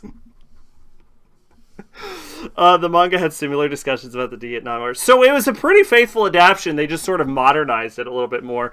But yeah, I was just like, yeah, global warming's causing demons. I'm like, oh, okay, do you want to elaborate on that? And the show's like, no. No, we don't feel like elaborating on that. Global warming causes demons. Yeah, I do think later in the second OVA there is an argument to be made about Akira's personality degradation as relates to his contract with Amon, but I really do think that's an OVA 2 issue. Because if I recall, I believe this OVA ends with Akira holding Ryo in his hands right after killing the demons in the Sabbath, right? Like shortly after becoming Devilman. So I don't think that's an OVA 1 issue. A lot of this has to do with establishing Akira as a character. And then I want to say establishing Ryo as a character. And then I think we get to see a bit of, I want to call her Maki. But I'm too drunk, and also I didn't care enough to remember the character's actual name. So a lot of this is like main character establishment, because they very clearly wanted to go the distance, and then I guess just ran out of money when the bubble popped. So they were incapable of actually finishing the series on this series of OVAs, which I actually do think is actually a bit of a disappointment, despite the fact that I didn't really like them. But yeah, Ryo, as at least compared to Crybaby, is like so much more of an asshole in this. And I don't want to compare it too much to Crybaby, because I do want to very much treat this as its own thing. But what I will say is that Ryo is such a colossal dickhead in this specific OVA to the point where he is not likable as a character. In the manga, demons are trapped in ice, and how they get out is never explained. Okay, all right. Yeah, Ryo is like sort of an unlikable character in this. I would say, like, and you don't see enough of, again, I want to say Maki or Miki or something, like the girl, in this to like specifically get a feel for. So a lot of it is related to Kira, who isn't a particularly noteworthy character. He's fine, but I don't, like, he's not, like, super standout. I remember I had more characterization complaints, but it's, honestly, I don't even think this is an alcohol thing. I think it has been too long that I don't remember why I was specifically having characterization issues with these characters. But, like, the central issue that I ended up experiencing was I didn't Ryo's kind of an asshole in the manga too. Oh, I'm sure. To be fair, even in Crybaby, he's an asshole. He's like never not an asshole, but like he is like a sort of like, in this OVA specifically, a special level of like sociopathic, like serial killer murdery asshole. He's like, I have brought a group of people into this nightclub for the express purpose of murdering all of them. And like in this, I could be misremembering Crybaby, but I think they just go to a nightclub, which you might argue is actually worse behavior in this. But, like, in this, he specifically gathers people for the express purpose of murdering all of them. Like, you don't get worse than, like, what the fuck, my dude? You know what I'm saying? Like, Ryo is, like, the biggest fucking scumbag. And it makes it impossible to like him as a character. Like, he goes so far over the edge on this. Exactly. Yeah, I mean, honestly, exactly. Yeah, he's kind of terrible. He's just like, yo, we gotta form a contract with the demons, and we might die, but we gotta kill all the demons. But yeah, I remember my number one complaint about all of these is the way these are presented. And I probably believe this was almost certainly an issue with a manga, just because at this point I've seen enough Go Nagai works to know that this is sort of a consistent theme across basically everything he works with, is that this OVA very much feels like the situations involved in this are written in such a way to facilitate, and almost exclusively to facilitate, hyper-violence and nudity. Like, it very much feels like Devilman, especially this OVA, is plot last, nudity and violence first. It's just like, look at these fucking guts and organs we're spilling out there, look at all this blood, and we've got some tits and some sex going on. And like, it has a sort of almost like a Goro hyper-erotica vibe to it. Where it feels like less like the characters in the story are designed to take center place, and it is just designed to facilitate a sort of like 90s gritty sort of like vibe to it.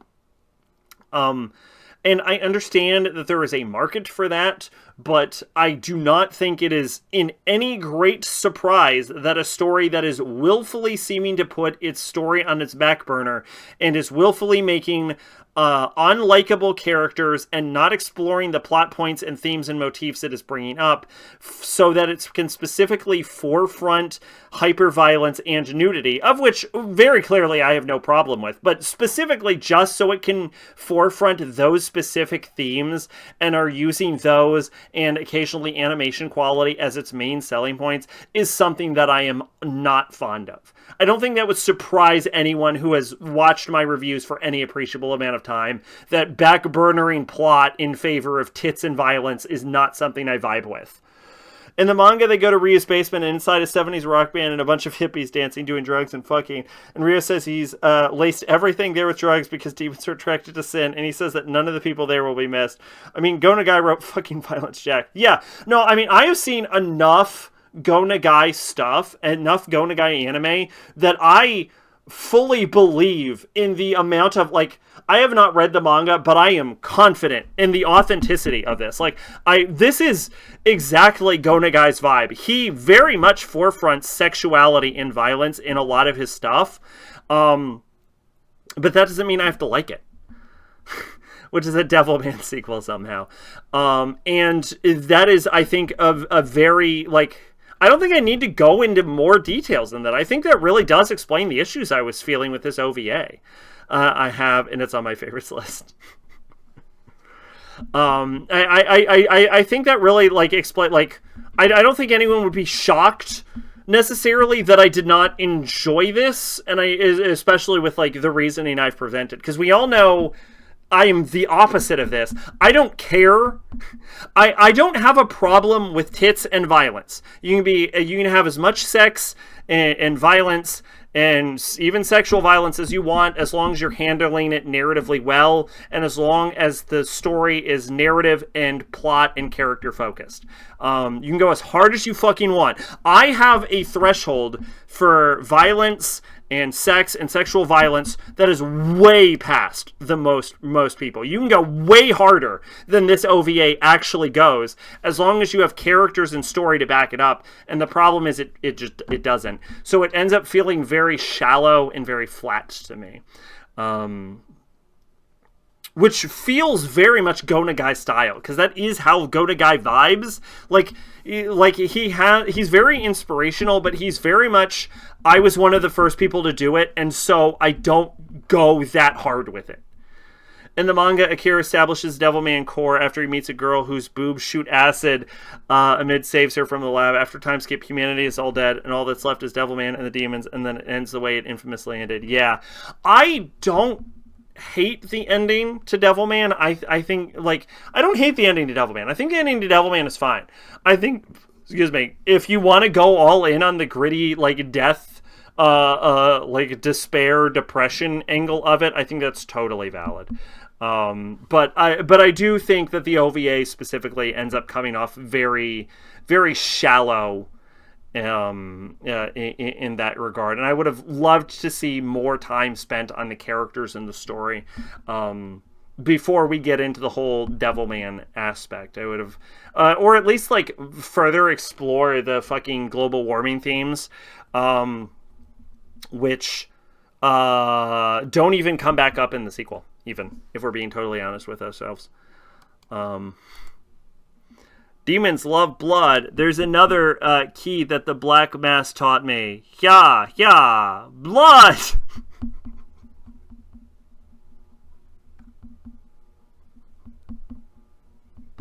If in the anime Ryo had... Oh, I'm sorry. I didn't realize he yelled blood. Blood! If in the anime, Ryo had cut one of the hippies and then yelled blood and then yelled blood again, I would have lost my shit. You read that backward. Oh, I'm drunk. My apologies. There's another way the Black Mass taught me. Demons love blood. Ah ha ha ha ha. Blood! Blood!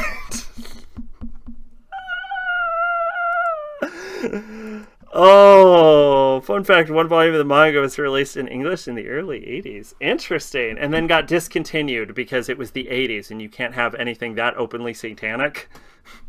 Anyway, yeah, I would say that's Devilman the Birth. If you want to see my review of the sequel, it will be coming out in, VOD-wise on Wednesday. And if you're watching this live... fucking, I don't know, God, shit, next month? Somewhere next month, I think. I don't fucking know. It's coming out eventually. Anyway, I didn't like that either, if we're being totally honest. But for slightly different reasons. Actually, for the exact same reasons, but also for additional reasons. And also, Celine is, like, the fucking stupidest character ever. It is impossible to take her seriously. Oh, Devilman. Oh, okay, anyway.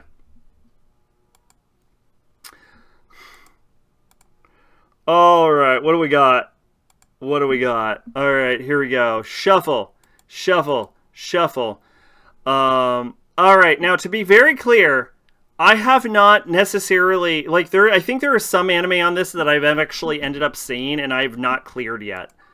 So we might have to re-roll for the first time ever. Read or Die? Boogie Pop. Oh, Boogie Pop. Okay, this is the original 90s Boogie Pop. Oh, okay. No, actually, yeah, no. Okay, no, I'm on board with this. This is going to be good. The original 90s Boogie Pop. This is one of the most influential anime of all time. No, not the 1999 Boogie Pop. Oh, the 2000s Boogie Pop. Yeah, here we go. The original 2000s Boogie. Yeah, Boogie Pop Phantom. A.k.a. Read or Die. No, this is one of the most influential anime of all time, actually. Well, maybe not of all time, but, like, the light novel that this is based on is one of the most influential light novels, like, legitimately. Like, Boogie Pop is legendary. This very much inspired and has sort of semi-similar, although less perverse vibes to... I have Boogie Pop on my plan to watch list. So this is an excellent time to watch it then, isn't it? As Monogatari. I have watched the 2019 Boogie Pop anime, and it is actually really good, believe it or not. So I have very high hopes for this.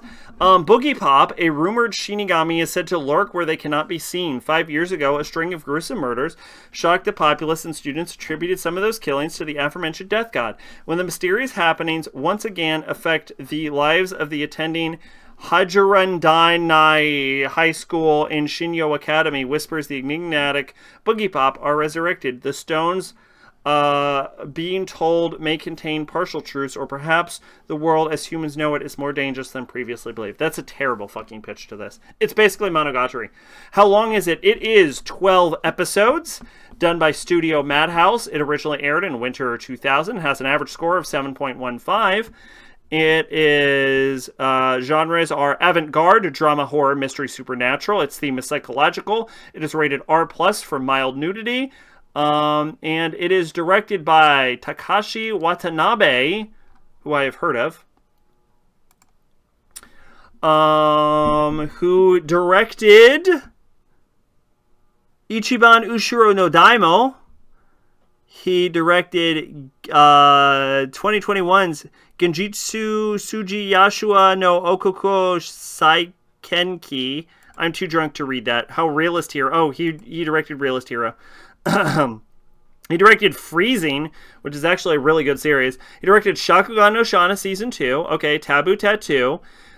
He directed Realist Hero Season 2, Shana Season 3. He directed Freezing Vibration. He directed the original Ikitosen. He directed Heavy Object. He directed Slayers. He directed this, obviously. He directed the Senran Kagura anime. He directed Groove Adventure Rave. He directed Shakugan no Shana S. He directed Slayers Next. He directed the Shakugan no Shana movie. He directed Kino Tabi. He directed Kino's Journey, which is what that is. He directed Slayers Try, Slayers Revolution, Shakugan no Shana, the time they went to a fucking onsen. They went to Slayers Evolution R. He directed something I have genuinely never heard of, which is Fun Ishin Dai Shogun, or Dai Shogun The Great Revolution, which I've never heard of and no one has ever heard of. No one has ever watched this anime. You can't prove to me anyone has ever heard of seen this anime. He directed Lost Universe, which is an anime no one has ever heard of either. He directed Starship Operators, which again, no one has ever heard of. He directed Western Wolves.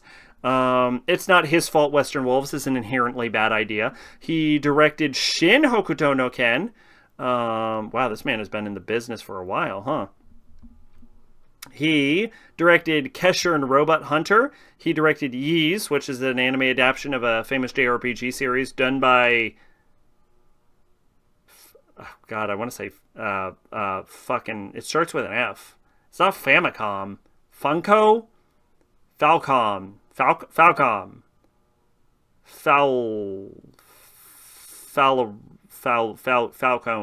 Falcone. Sanctuary. He directed Sanctuary. He directed Ys, another season of Ys. He directed something called Abashiri Ika, which apparently is something I want to watch. Nihon Falcon. Thank you. What the shit is this? Apparently it was good enough for me to add it. Falcom. Thank you. Abashiri family, one of the most powerful families. Frightening Daemon Abashiri performs the greatest heist. The family makes a large bank. Daemon reveals his youngest child is actually a daughter born to the 18th generation and ended her life of crime. Arranged for relation. Can you survive a teacher full of hellbent on killing their students? What the fuck is this? Oh, it's a Go Nagai series. Oh, that's why I added it. Okay. He directed something called Otenki Onsen. Onesan. He directed Karasu Tenku Kabuto. He directed Mahotsukai ni Naren Kanata Ona Noko no Hanashi, which comes in 2024. Something about boys being magical girls. Kuromi Mirai is in the first year of high school. She enrolled in high school section of Redon Magical School, the world's only facility for mages approved by International Mage League, and is able to work under the royal family when graduates. She's always the top of her class. However, she applies for a high school section, took the examination to get mage training, Megami Mage class, who wasn't able to, despite having full scores. There are some students in the top of the class next to the class, and there's someone she admires. How Kurumi Mirai has extraordinary brain, but didn't get to be a mage candidate, try to overcome and grow up. Aim for Minami Suzuki, a loyal mage who suddenly appears to be homeroom teacher, is the lacking series of her growth. Okay, interesting. Directed Ogenki Clinic, Fortune Quest L by Shoji Yuki Tai Battle Skipper.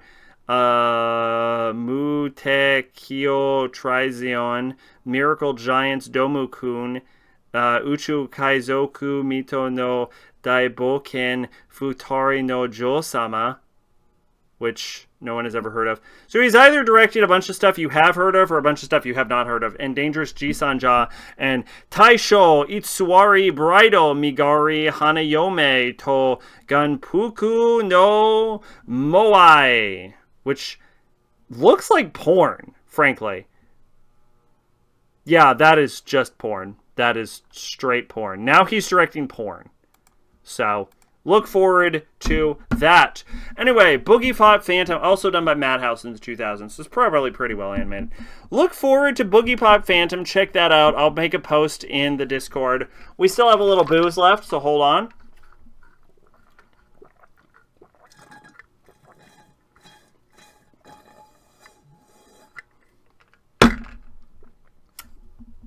Excuse me.